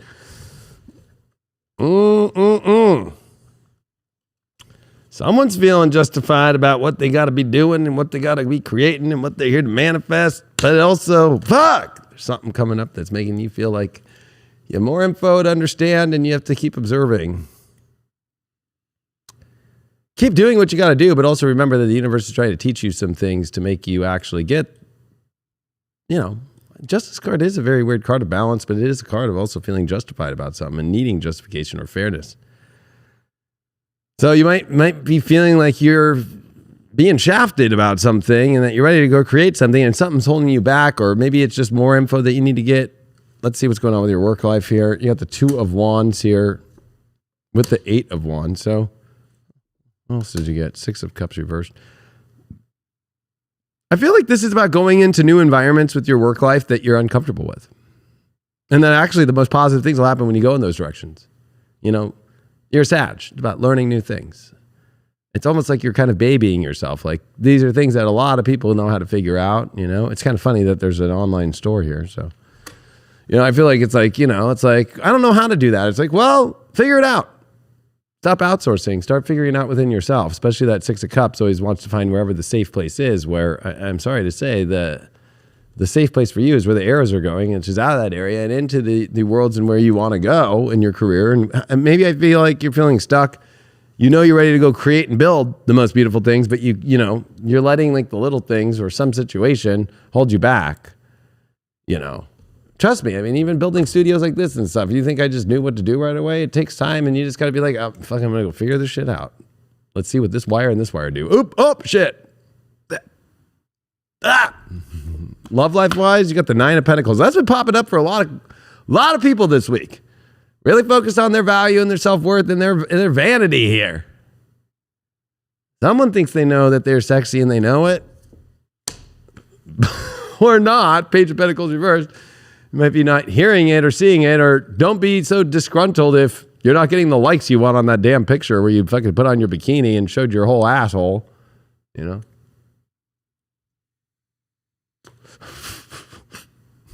hilarious. But also, this is where money issues could be coming up. Like you feel confident and you feel like maybe your partner's having money issues or tripping about money, or you're tripping about money, but you're not worthy of that trip out. But this could be also conversations of self-worth that aren't going right in your relationship life. You got the 3 of Pentacles here, filming a porno. Shit.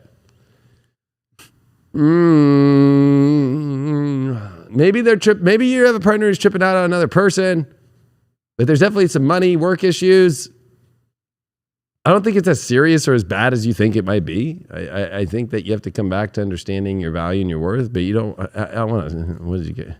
9 of Cups. Yeah. Just keep moving forward emotionally instead of staying on stupid things emotionally and having, but the communication about values and the communication of, oh, you don't value me. There's a lot of Pentacles there. It's going to be about money, value, self-worth, freaking out about reality, and get back into the emotions and moving forward and clearing up that stuff.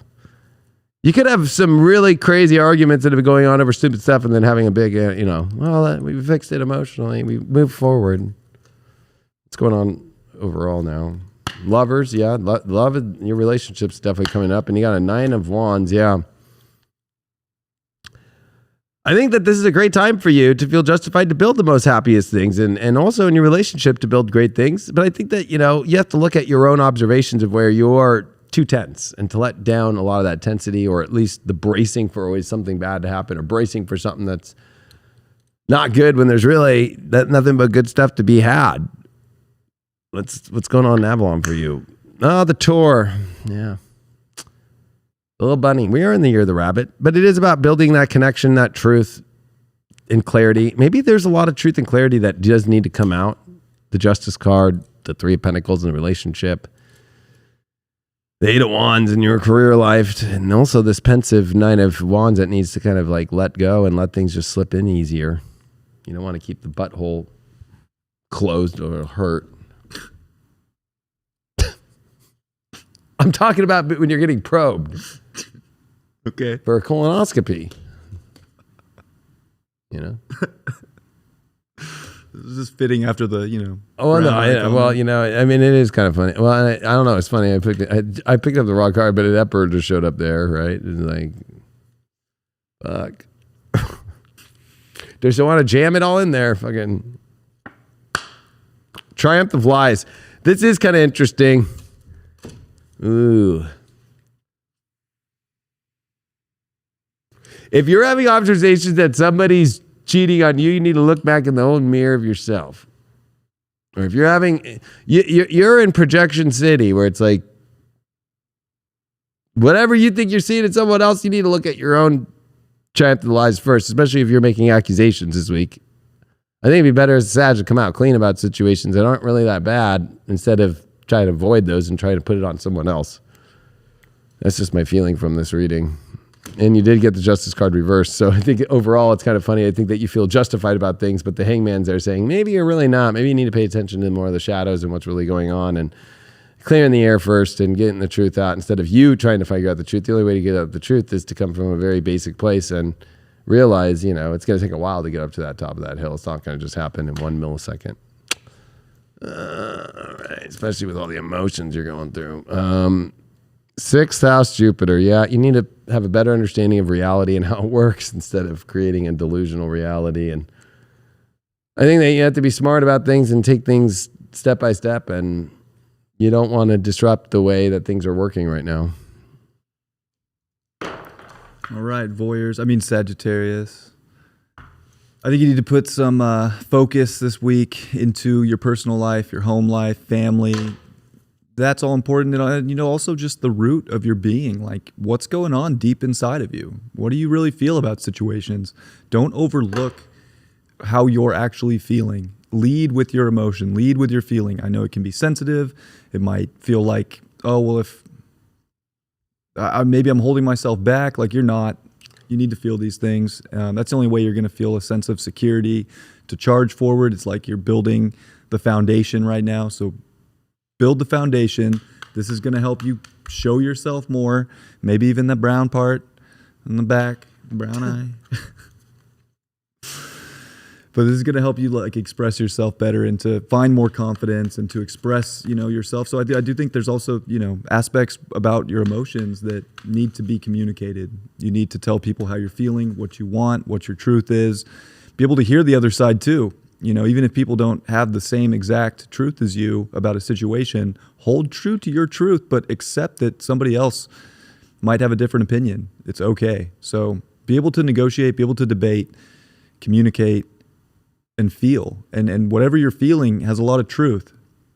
That's going to help you use that in some kind of a creative area of your life, how to show what's going on deep within, put that out more. That's where I think you should focus this week. And hopefully you're able to do that and have a good time and feel all happy-go-lucky, Saggy. Woo! Hey. Booyah. Emotional storms. Sag rising's got to pay attention to those. That is an emotional mirror projection storm that's been building for over a decade. And now it's time to get a grip on it. Last sign, Aquarius, Aquarius rising.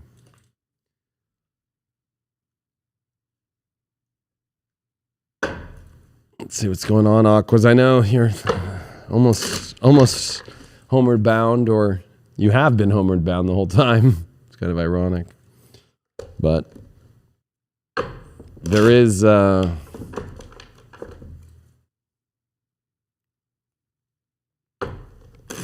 lot of confusion on how all this is going to work out for you in your life, and I'm here to help you figure that out with Brian. It's all going to work out. Talk about the movie Cliffhanger. Hang on, Adrian. Ah! You're not going to fall. All right.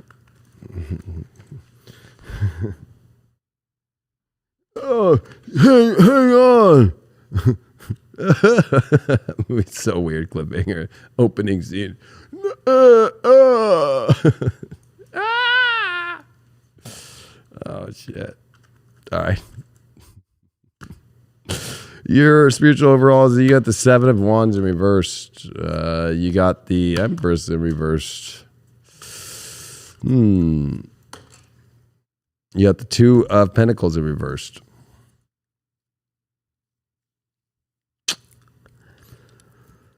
Yeah, that's unsure how things are going to be created, not knowing where to put all your eggs in the baskets that need to be, also weighing things out way too much, unsure of which direction to take, way too much juggling about how it's all going to work out.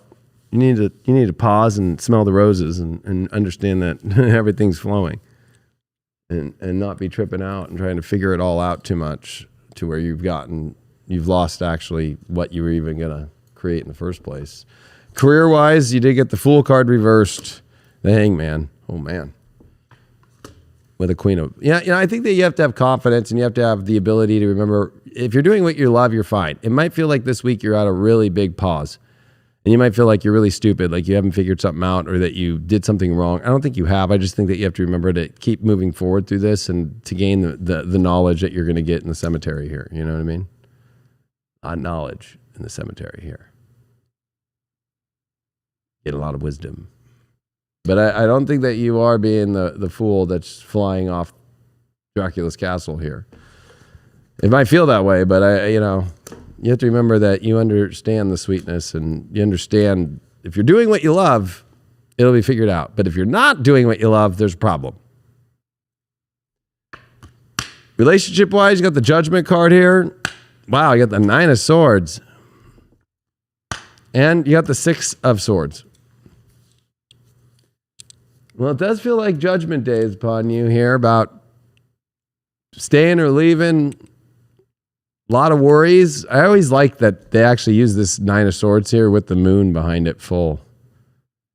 Where, you know, maybe it's over-processing too many emotions, having judgments on them, and then that Six of Swords only looking at, being a typical Aquarius, where's my escape route? Where's my escape route? Got the Sun card reversed. You're not coming from your true self. I think that you're not at all right now. I think that any decision that you're making right now, just overall in all these areas, are coming from this feeling that you haven't really, that it's coming from a place of fear of, I don't know if I'm going to be able to create this, objectifying everything and throwing it too much into simulation. And I think that you need to pull yourself out of the simulation of situations. You got a Four of Pentacles here, so I think that you know what you want and you actually have more of what you really want than you realize. But it could be very stubborn, and you got the Prince of Skulls, which actually is the Knight of Skulls in this deck, Knight of Pentacles reversed. So it feels like you're stuck. But I think that you have to look at the solid oak that you have in your life. I don't think in relationships you should be making such a high judgment call. I don't think that's coming from yourself. But you could also be in a position where you're not being seen and you're being judged, and that's where you have to, you know, talk about those things. Big time, yeah, Tower card reversed. I don't think it's going to go as bad as you think, but definitely going to look like it's coming to the edge. You're definitely on a cliffhanger week. Where are you at with Avalon here? Oh, well, you know, when a grain shows up. Oh, God. Aquarius. No way. Aquarius was getting a grade back then. Oh. You know, a grain, like I said, never really had to deal with the grain. She was up in a tower by herself with a dog, with a picture of the Holy Grail, but never went outside. But I think it's important for you to get a better perspective, maybe looking out the window, understanding acceptance of the way things are. It's the feminine power. It's also seeing the beauty in the life and remembering that we are here to create beautiful, natural lives naturally. It's not as bad as we think. It's almost understanding motherhood. A grain can be a headache, I know. She sounds like a migraine. Especially to an Aquarius, having to sit and look at the beauty all day. Ugh. I know you want to take a lot of action on things, but I feel like you need to come from the right place. What's up with the shadow? Oh, you got envious gluttony. So I think that you want a lot more. You can't be envious about situations, or why is that person there and I'm not here? It might not be as dark as you think, but it's simple as that. Like, why is this situation there and I'm not at this situation? You know, and then you can't be gluttonous about being envious about, why am I not here? And definitely, I think with the astrology with Saturn in the first, it's always like, I want to be here and I'm not here. And why can't I be there yet? And Relax. You're already there, and you're actually getting there more than you realize. Your overall card is the Hermit. Yeah, I would definitely get back to the cave this week and have a better, proper understanding of who you are before you're coming out with what you think you already know about everything going on right now. You know, put on a Led Zeppelin album or something and chill the fuck out and get back to yourself, because this is definitely where you don't want to be coming from the not self this week, you know, and especially self-worth issues. You got a 9th house Mars, so I know that you want the adventure to take place. I know that and it's not saying that it can't. I think that you have to have a better perspective of how you're identifying off beliefs right now, and you don't want to go to war with your beliefs. You want to be positive, but I feel like, you know, you can't be building positive because, well, I'm in and it feels negative, so I'm going to build a positive undertaking and I'm going to go to a positive place. It's like, or I need to go experience more. It's like, no, I think that you need to understand what direction that you're taking from a perspective place first. Right? You need to understand the belief systems and the state of your mind that you're directing your situations and understand what those are before you take action. All right, Grains. I mean, Aquarius. Grain, she's available for a date. If you know any single dudes out there. Anybody who doesn't know that card came up like 3 weeks in a row back when we were doing Deep Love Tarot. And yep. It was a big joke and very funny. And it was all for Aquarius. It was all for Aquarius. Hilarious. She's back. She's back. She's back. All right, Aquarius. I think I would say where you want to focus is patience this week. I think patience, taking things slow, getting in alignment with your values, very important. Like finding, a solid place where you really feel good about yourself. And I think that you found a lot of self-authority over the last 2.5 years, and you want to really feel into that authority and feel grounded in it. And it's like, yeah, maybe you want things to happen right now, but maybe they're not happening right now like you want it to. Patience. You've come to an identification of what you want to build. Keep at it if it's exciting and passionate, if it brings you happiness. These are important things too. But you also need to not trick yourself mentally. Really, there could be a lot going on for you right now in your mind that can make you want to just jump or make things happen really quick. And I think right now for you, it's really important to slow things down, pay attention to really the 5 senses: touch, taste, smell, whatever the other one is, sight. Pay attention to what really is real, and then slow down and hone in on what's going to be the best for you and that you want to identify with and pursue, and try to calm the mind down, because it could be a little wounded or have you trying to be a little impulsive when you don't need to be impulsive right now. You are really on quite the edge with Pluto about to come into your sign. So don't trip, slow things down, and you'll find exactly what you're looking for. Don't trip at all, Aquarius. I know it's hard to hear from a Capricorn about patience when you're an Aquarius that just wants to free yourself, but he is a Capricorn with the moon in Aquarius, so he does understand. I get it.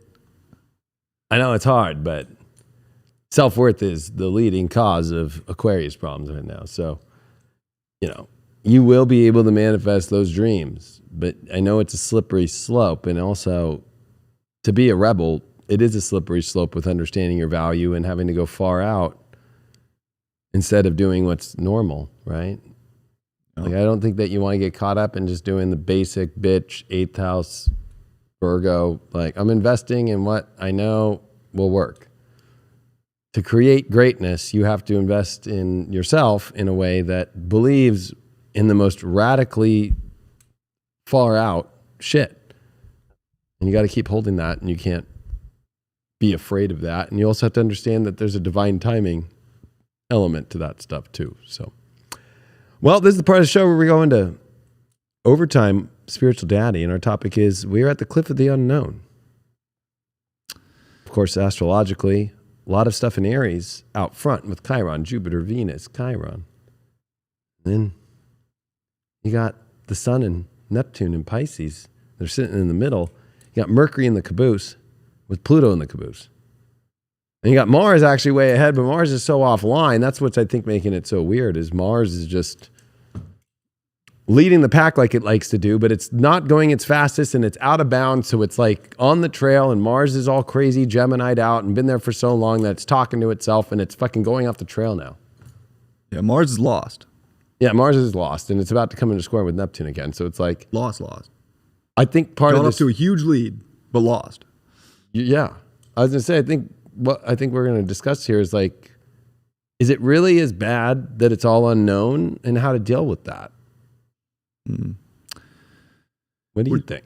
I mean, I don't think it's a bad thing. I think we're just meant to be in this space right now where we are a little lost, where we're trying, we have our desires, we have our wants, we have these things we want to make happen, but the universe is kind of telling everybody to chill. It's kind of just slow down for a second, get back to the essence of really your soul, and you're going to see what's about to come. But it's we're trying to force reality right now, and that's going to be our detriment the more we force it. And I know we were trained to force reality, we were programmed to force reality, but I just think right now we can't. Like we have to be present and wait, you know, and see what's shown to us, and know that like the deeper soul desires that we know are aligned with what we came here for are going to take place, and we're going to be able to make these changes and kind of rebel from things in due time. But it's just not quite time yet, and we just have to like really, it's almost like just be happy with where we're at. And that can be difficult because we can all look at all these little things about, oh, I don't want this, I don't like this, there's change is a constant, and there's big change coming. So instead of trying to force it, I feel like we just have to be. We just have to accept where things are at, be the best we can within ourselves, spiritually, physically, in all aspects. Like do our best. Don't stop like trying to be a better version of yourself in any way. But you know, it's not about the forcing. It's just about the essence of your soul being that I think is quite important, because we are on such an edge, and feel like we're just like ready to see what's on the other side, whether it's a scary fall or, you know, a small fall on the edge. Like we're like just ready to be there, and we're not there yet, but we're there. We're there, but we're not there. Kind of funny. That's how I feel about a new moon in Pisces too. It's like, well, we're starting the beginning of the end. So right. That's where I'm at. What do you think? Well, you know, if you think about 2009, Jupiter conjuncted Chiron in Aquarius. So we didn't get a Jupiter Chiron in Pisces. We're getting Jupiter Chiron in Aries, though. So I think it's, you know, we actually think the last time that we were around these areas of Jupiter, right? We knew we had to confront Chiron, and then we actually confronted it, and then it was with Jupiter and Uranus that we were conjuncting, right? When we were in Pisces and then into Aries. And so it's weird that this territory, we're used to the Uranian element to be like, okay, got through that Chiron shit, felt like I had to sacrifice and I had to go through this shit in order for me to finally know how to guide myself through this. But now it's all the inverse and opposite. We have to go through Chiron again. It's the same, but it's just longer out. So it's one of those weird moments here where it's like you've been through this before. If you think about 2009 with Jupiter and Chiron and Neptune in Aquarius, that was definitely like, oh, okay, I have these big dreams, but they're fucking, I don't know if they're actually going to work together. And if there's something wrong might happen. There was always this feeling of doubt. And that's what's interesting about Chiron is there's doubt. There's doubt in our ability to be able to clearly define now. And I think that's what's hard is when you have all these energies in Aries right now leading in front of the sun, that it's like they want clarity, they want to take action, they want to move, they want the dispositor north node. But the fact that Jupiter and Chiron met in 2009 in Aquarius with Neptune, now we're coming up to clearing that long cycle that was from 2009. So this is now Jupiter and Chiron within 3 degrees orb. And so this is getting us into this place to where we feel like some situations not going to turn out the way we want to. And we're starting to believe that. But in Aries, it's really all about knowing how to just not absorb the belief that we're not able to take action and figure things out and just move through it, you know? Like Aquarius is kind of one of those things, like it's a little bit more complicated. But, you know, Uranus isn't in Aries, so Jupiter in Aries now is like, doesn't have Uranus, where it's like, these are these extreme complicated ways we've kind of been, the best way would say, programmed over the last, 12, 13 years of learning how to have to make it through these crazy mazes. And we're kind of deprogramming ourselves that maybe it's not so crazy to make it through these things. And maybe we need to stay on the path longer and also go through experiences to understand how to take the action, which that's different than patience, but it is patience at the same time too. I feel like there's a lot of healing that has to be done where we feel like we haven't received the direction that we really want things to look exactly the way we want to. But, I feel like it's Chiron and Jupiter that are reminding us to be the ultimate guide. We must go through things that look a certain way that definitely don't turn out the way. Because Chiron's journey, it looks bad. It looks like he sacrificed and he wasn't getting anything in return, but he ended up being the ultimate guide and the ruler of all the centaurs. So it's like one of those moments where it's like, is it really as bad? And if anything, because we're in between worlds with Pluto coming into Aquarius and Saturn coming into Pisces, and they're so major, and then you have Jupiter and Chiron, and they're happening at the exact same degree, this conjunction, to where we had all the Pluto-Uranus squares with the eclipses back in 2014 into 2015, especially the big cardinal crosses that we had in 2014.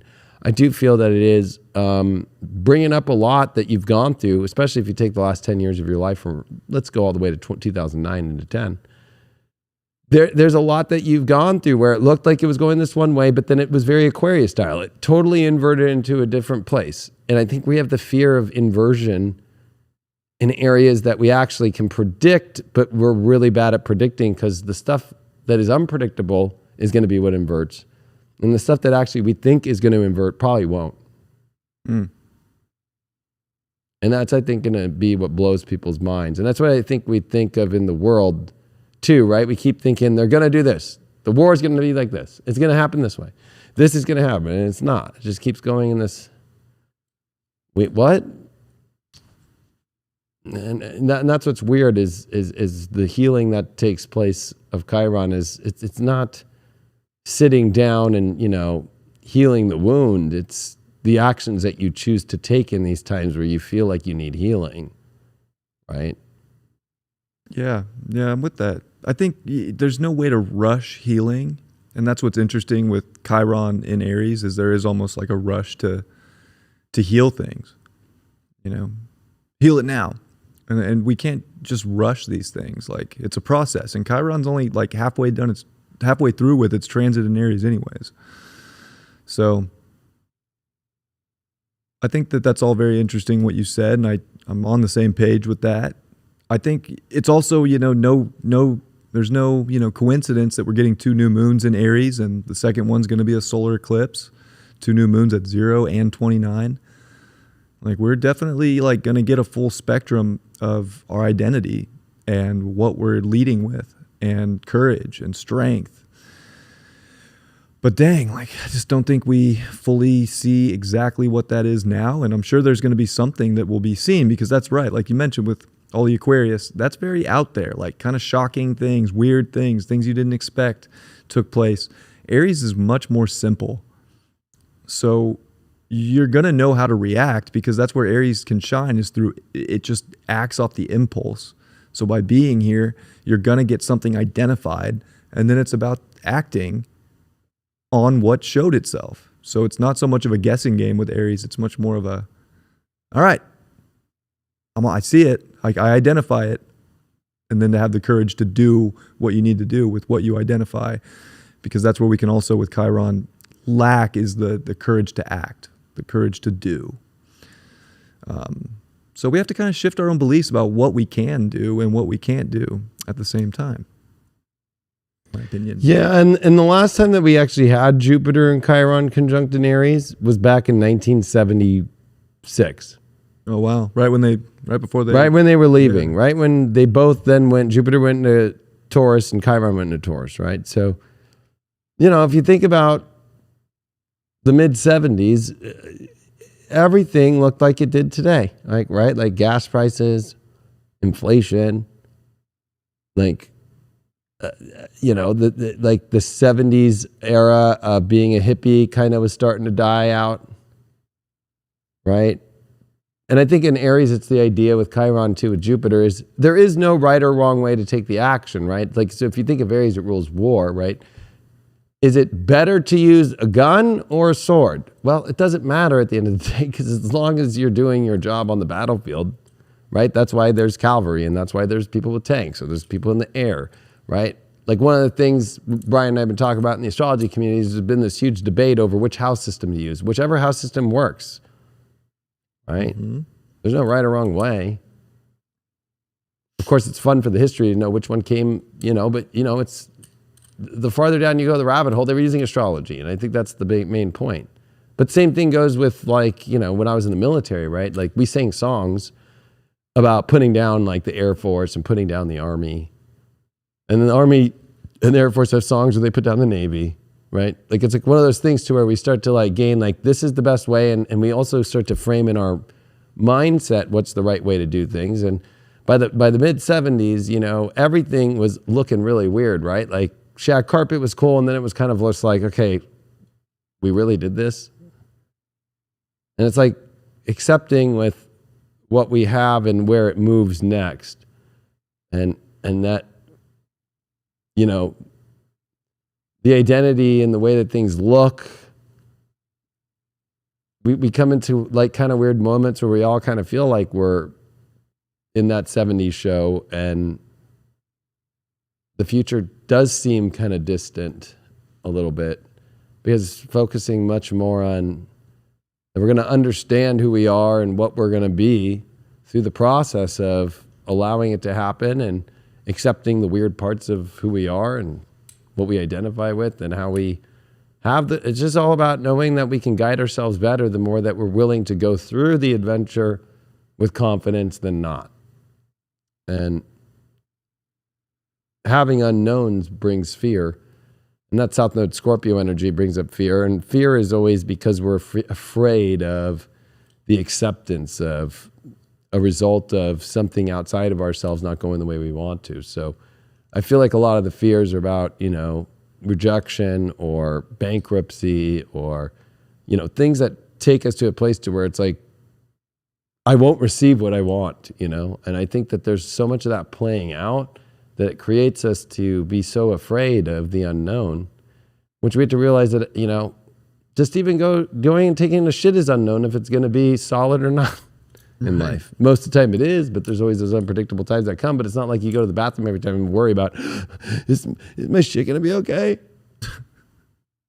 Like if you live like that, and I'm sure there's people who do, and I feel sorry for people like that, because that's not the way to live. You just can't live your life freaking out about those kind of things. Is my pee going to burn every time I pee? Like, Takes you away from yourself. Yeah. So I think that it's one of those things in life where, you know, we have to have the confidence to show up, and that there's always a way to figure it out by taking an action. And I think that Jupiter Chiron's hard lesson is, you know, Zeus is the one that gives Chiron the power to become a guide. Of course, it's termed as a sacrifice for Prometheus, but really it was more of, was it really a sacrifice, or was it really a way to take his immortal being, which became mortal, and bring him back to immortal life, but in a much more powerful immortal place? So it's like one of those weird moments here where this is where Zeus comes along and it feels like we're in a really bad situation, and it turns out better. And I think that that's the irony of like this time, is that we think it's going to go bad. But when Jupiter returns to Chiron, it's actually the moment in which quite the opposite happens. And so we're having misidentifications with the fear of everything going to be a sacrifice or go bad or go down the wrong direction or go down the wrong road in our own personal lives. And really, it's a moment that usually we triumph and reach a better understanding of our life. And if you look back at 2009, you'll see that the universe came through with the most oddest way of actually healing your life and making you triumph to where you needed to go, and actually gave you exactly what was weird that you wanted to get to. It'll happen again. It's just happening in a different way. Mm-hmm. Yeah, I'm with you. I don't have much to say about that. I think that was well said. Yeah, and I think that's what's hard whenever you see astrology is really cool, because you can use the planets and use the sun in their gauges of whether they're in front or whether they're behind the sun. The fact that Venus is traveling so fast now in front of the sun, the fact that Mars is in front of the sun, the fact that Mercury's behind the sun, you know, that's one of those things that you don't see as much, right? You usually are used to seeing Mercury in front of the sun, right? In most people's charts, from what I've seen, right? Either going retrograde or at least still direct and will go progress retrograde, or you see people who were born with Mercury behind their sun, and it's like, okay, they're catching up with they're catching back up. And I've always said Mercury is like, you know, our mind's running out. Our mind, though, is behind. So our mind has no clue what's up ahead. But there's all this other energy of our perspective, our values, and how we want it to look. And even Mars that's going crazy and out of bounds and in shadow, that's covering the Venus eclipse zones, that it's like there's so much in front of the sun that actually has no idea where it's going to go. And it's looking to the only planets that really have an idea, which Mercury and the sun are the ones that have the idea. And even Pluto, which has been taking a long time to get to the end of a sign here, Capricorn, that hasn't even revealed its full, bubbling up of all truth. So it's one of those moments where it's like, you can sit around and wait for a volcano to happen. But you could spend your whole life and the volcano won't go. You can wait your whole life and wait for an earthquake to come into a certain spot. You can wait for your whole life and wait for something to change. And it won't. Yeah, change happens when you decide for it to happen. When you take the courage to change something in your life, that's when you see change. I think that's a good point. I mean, it reminds me of like the conspiracies, all the Q stuff. Like there's people just sitting, waiting for Q to give him the answer. And whenever he did it ever happen? No. So it's like, you have to have the courage to make the change in your own life and to act on that. And that's where it all happens. And that's probably like the gift of this Chiron in Aries is it's revamping the courage to do what you need to do, to start what you need to start, which could involve changes that need to be made, that we're coming to, closure with, new beginnings. So, yeah, and because Pisces is the central part, where it's almost like we're getting blinded by the other planets when it's like the sun's in Pisces, Neptune's the ruler of Pisces, and it's here. And we just had a Jupiter-Neptune conjunction with Venus last year, and we have Saturn about to ingress into Pisces. So it's like Pisces is the place, the meat and potatoes of where the universe is focusing so much energy on, especially just even 2022. Jupiter and Neptune, the two rulers there, that's rare. Very. So it's the fact that Saturn's coming in here and Neptune's here, and we haven't seen those two together since the 1520s, 1522.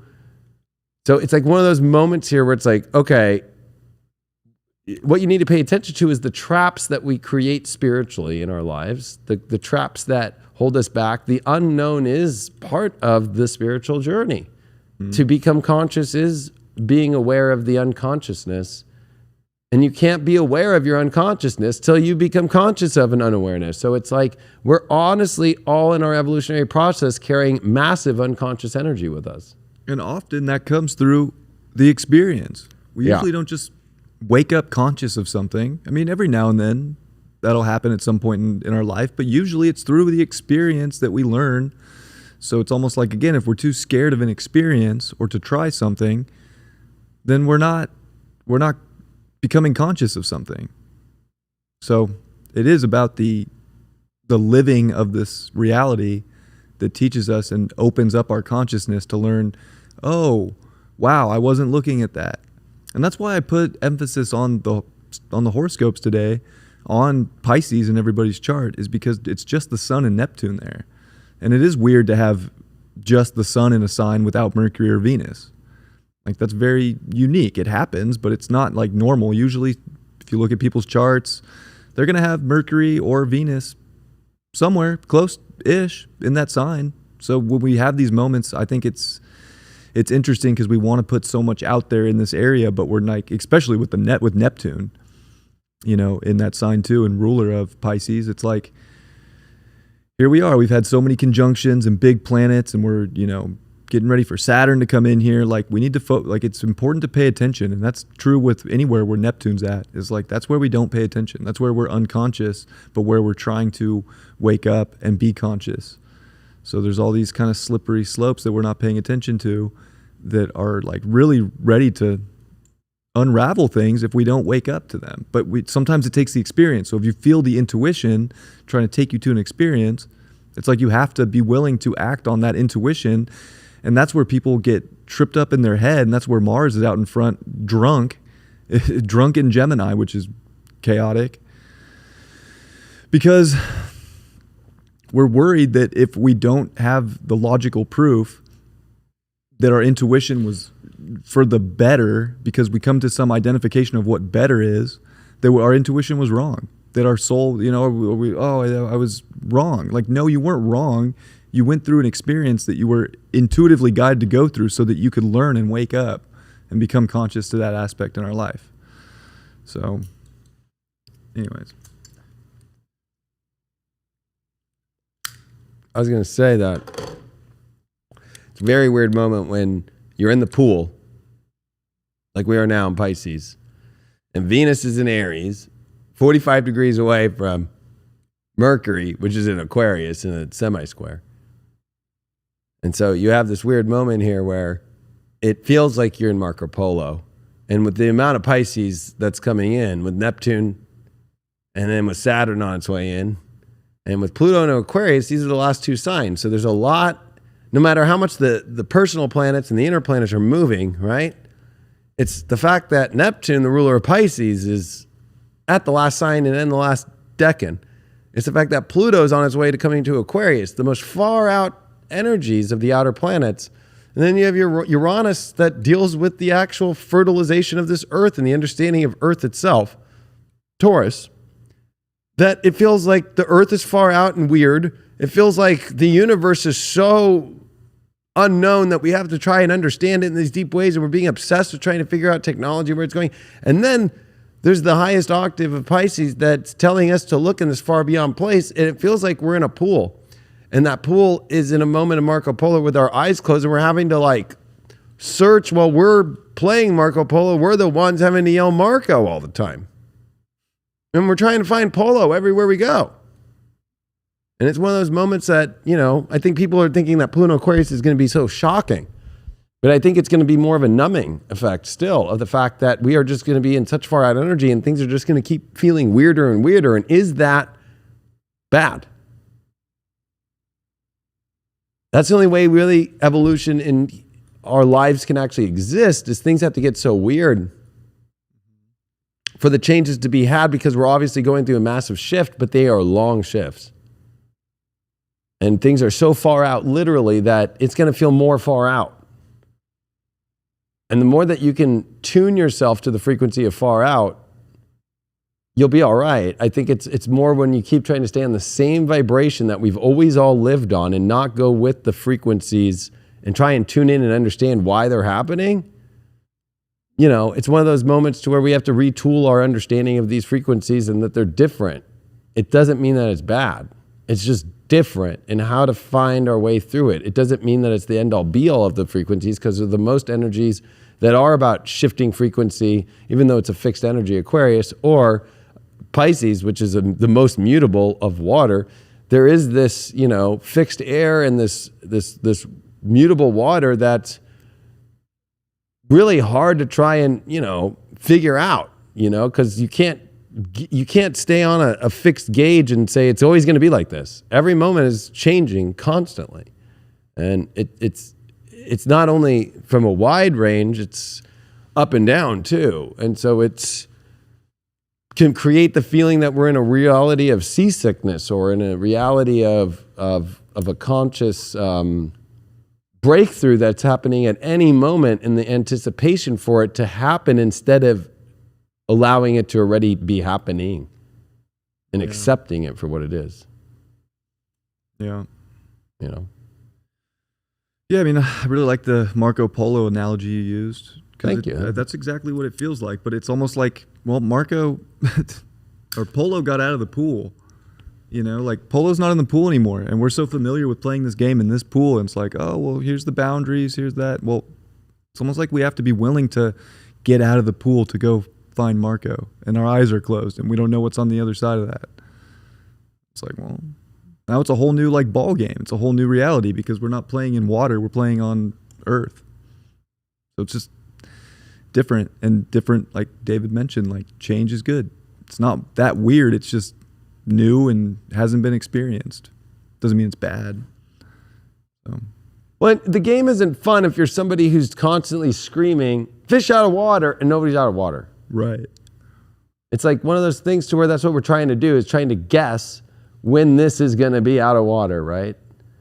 And it also is where we're wanting to like open our eyes and see a little bit here. But the way we used to do on swim team, and I played water polo, like that was my life, was I was in the pool at 5 years old, competitive swimming, all the way till 18 years old. So trust me, this game was a game we played fucking all the time. We fucking put black tape on goggles. There was no keeping your eyes closed. That's the way to do it. Right? So you could not see. There was no cheating. And if you cheat too, you know, back in the day, we used to be able to, you know, beat up on kids and shit. So you can't do that shit no more. Got all woke. But you know, that's one of the things is that it's like really knowing how to tune in to the frequencies of the unknown and realize, is it unknown, or is it more that I am upgrading my frequency level to where the frequencies of the universe are upgrading? And that's all this is. And it might feel weird and it might feel difficult, and you might have your times where you guess that you've got it and you don't, but you're not relying on just wanting to go, I want to get out of this place. I want to get out of here. I just want to fish out of water, fish out of water, because you don't want to keep wherever the echo beacon of the universe is doing that polo. You got to keep following it. And you got to also be patient, and you got to kind of tune in, and you can feel in the water, you can feel in the senses of things like there's somebody behind me, boom, and you caught him, you know? It's like one of those things to catch the frequency, right? Like we're not to catch a predator, we're to catch a frequency now. And it's a really weird analogy, but that's a weird analogy because I feel like that's the other part of this too, is we all feel like there's something predatory that's happening constantly, and we're all looking for predatory energy, which is about disconnecting that predatory energy will affect you in your life. You know, like, because at the end of the day, if you look at what happened in World War II, you know, it became that everybody was demonizing certain people and groups, including the Allies, right? They were demonizing this people and these people, and those people everybody was demonizing each other. And Uranus and Taurus, this last decan, when it enters, is definitely going to be crazy. And we have to prepare ourselves with understanding how to not lose ourselves in those very high moments with all these high frequencies where there's going to be people trying to lead others into using, you know, these people's values and are not with ours. And especially in I've already said it a million times, but the religious stuff, I mean, the fact that there were fucking Super Bowls commercials for Jesus.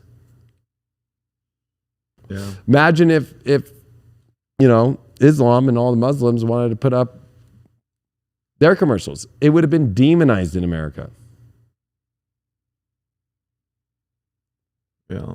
So when you're able to one thing that's beautiful about Aquarius and Pisces is it's able to disconnect and not take such a, you know, not get so entrenched in what this is. The fact that people believe that only Jesus is the only way to God, which I know that triggers the fuck out of people. And the fact that that's a trend, right? The people that are against trends happen to be the people following the biggest trend. Yeah. I think that goes for a lot of different things, like not following trends. You know, it just, all that reminds me of, you know, Timothy Leary. You know, you got to tune out, tune in. Like, there's so many aspects of life that it's not about what came from any book. It's not about what a human said. It's not about anything that was outside of you. Like, it really just is like the tuning into the frequency that's going on within you, forming your beliefs around that, and you'll be just fine. But anything that is just, because like the propaganda of everything is going to be crazy. And we've already been seeing that, but it's not over, you know, not at all. So. No, and even like the Salem witch trials, which was a great example of what happened with a lot of the religious aspects in life, especially, you know, when Neptune was at 19 Pisces back in 1692, and actually my 9th great grandmother was killed in that. Wow. And tried as a witch. And when I reread her story, she didn't even do anything wrong. It just became so panicky that the accusations just started going out, right? Like there was no evidence or proof, and that's why they finally stopped, because they were just killing people without any evidence or proof. So it became neurotic. And so I think that it's important because the spiritual communities already had to deal with a lot being like, hey, yeah, we're not going to follow this whole pandemic thing, right? And then it turned into a political thing like, well, if you're on the right, you want freedom, so don't follow the pandemic. Even though as a spiritual person, it didn't matter if you're right, left, or whatever. You were just like, yeah, I'm not following that shit. And then now we're going to deal with a bigger threat, the same threat that's always come, which is the religious threat.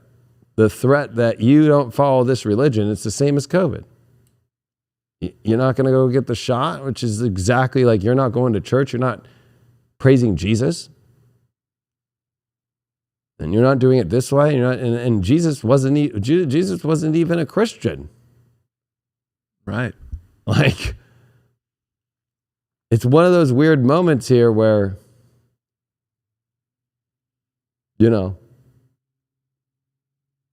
the religiousness is going to be so extreme, though,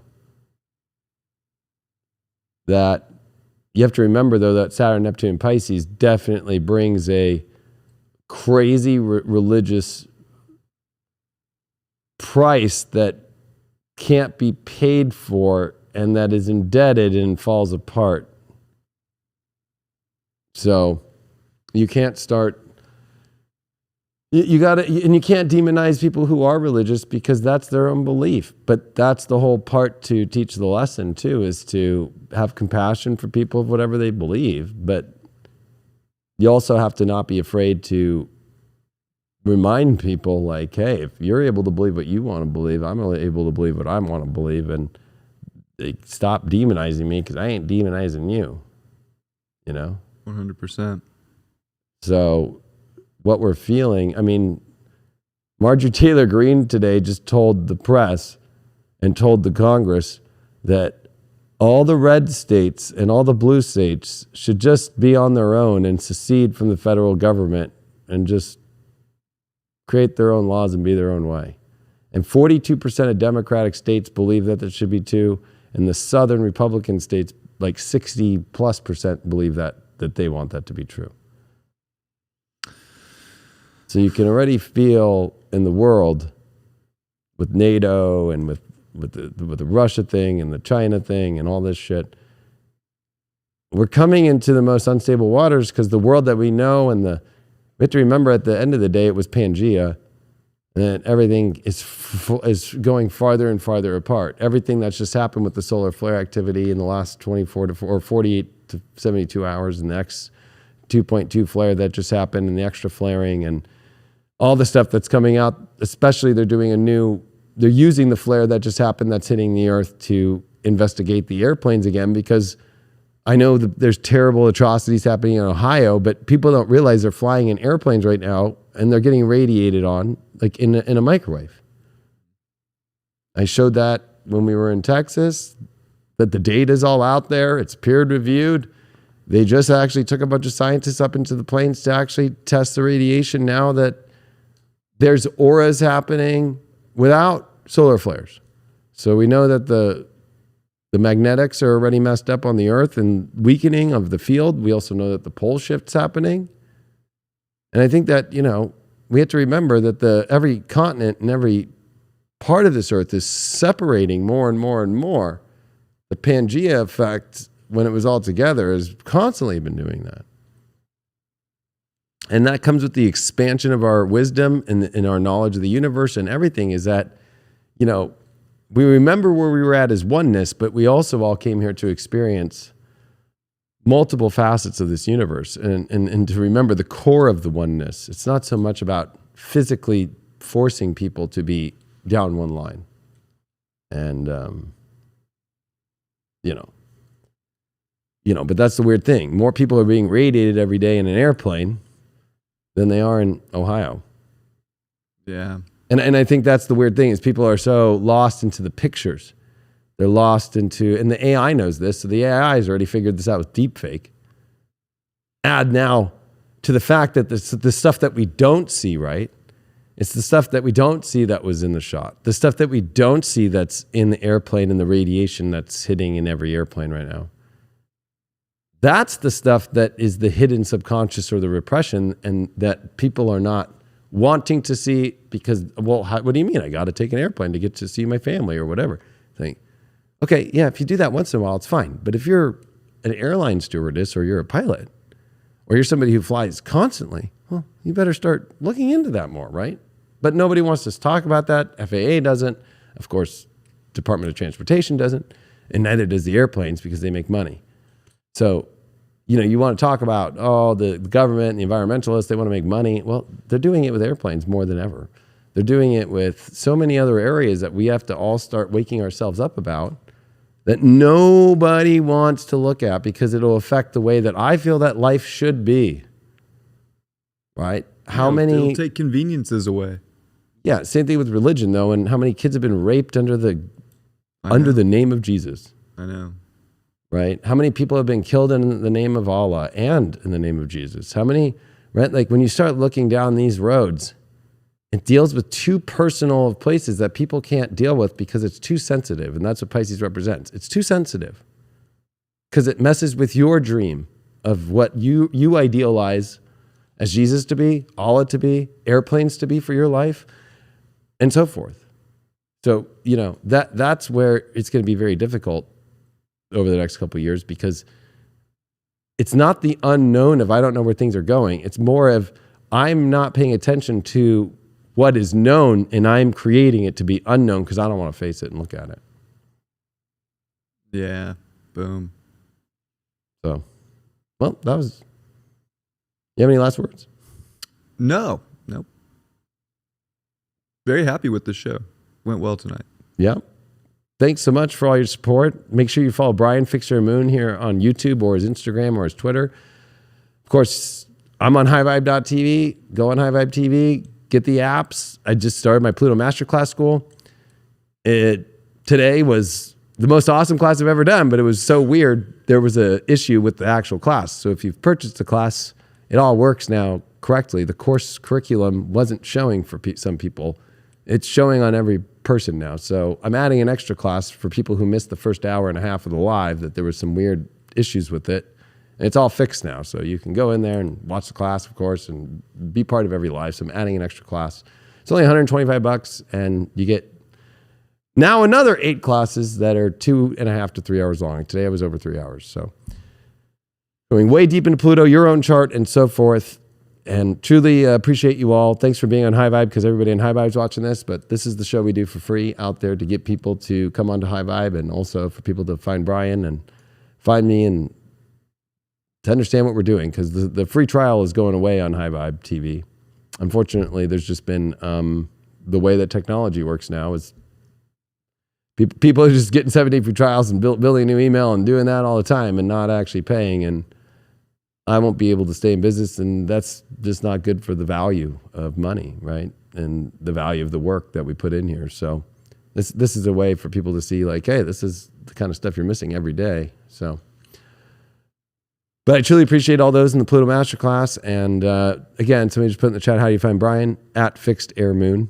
And his channel is on here on YouTube, Fixed Air Moon. And I think he's Fixed Air Moon everywhere. I am. Somehow Pretty that simple. name was open everywhere. Yep. So truly appreciate you all. We'll see you on High Vibe, or check out Brian Fixed Air Moon, and we'll see you later. Adios. Thank you all, everybody. Bye.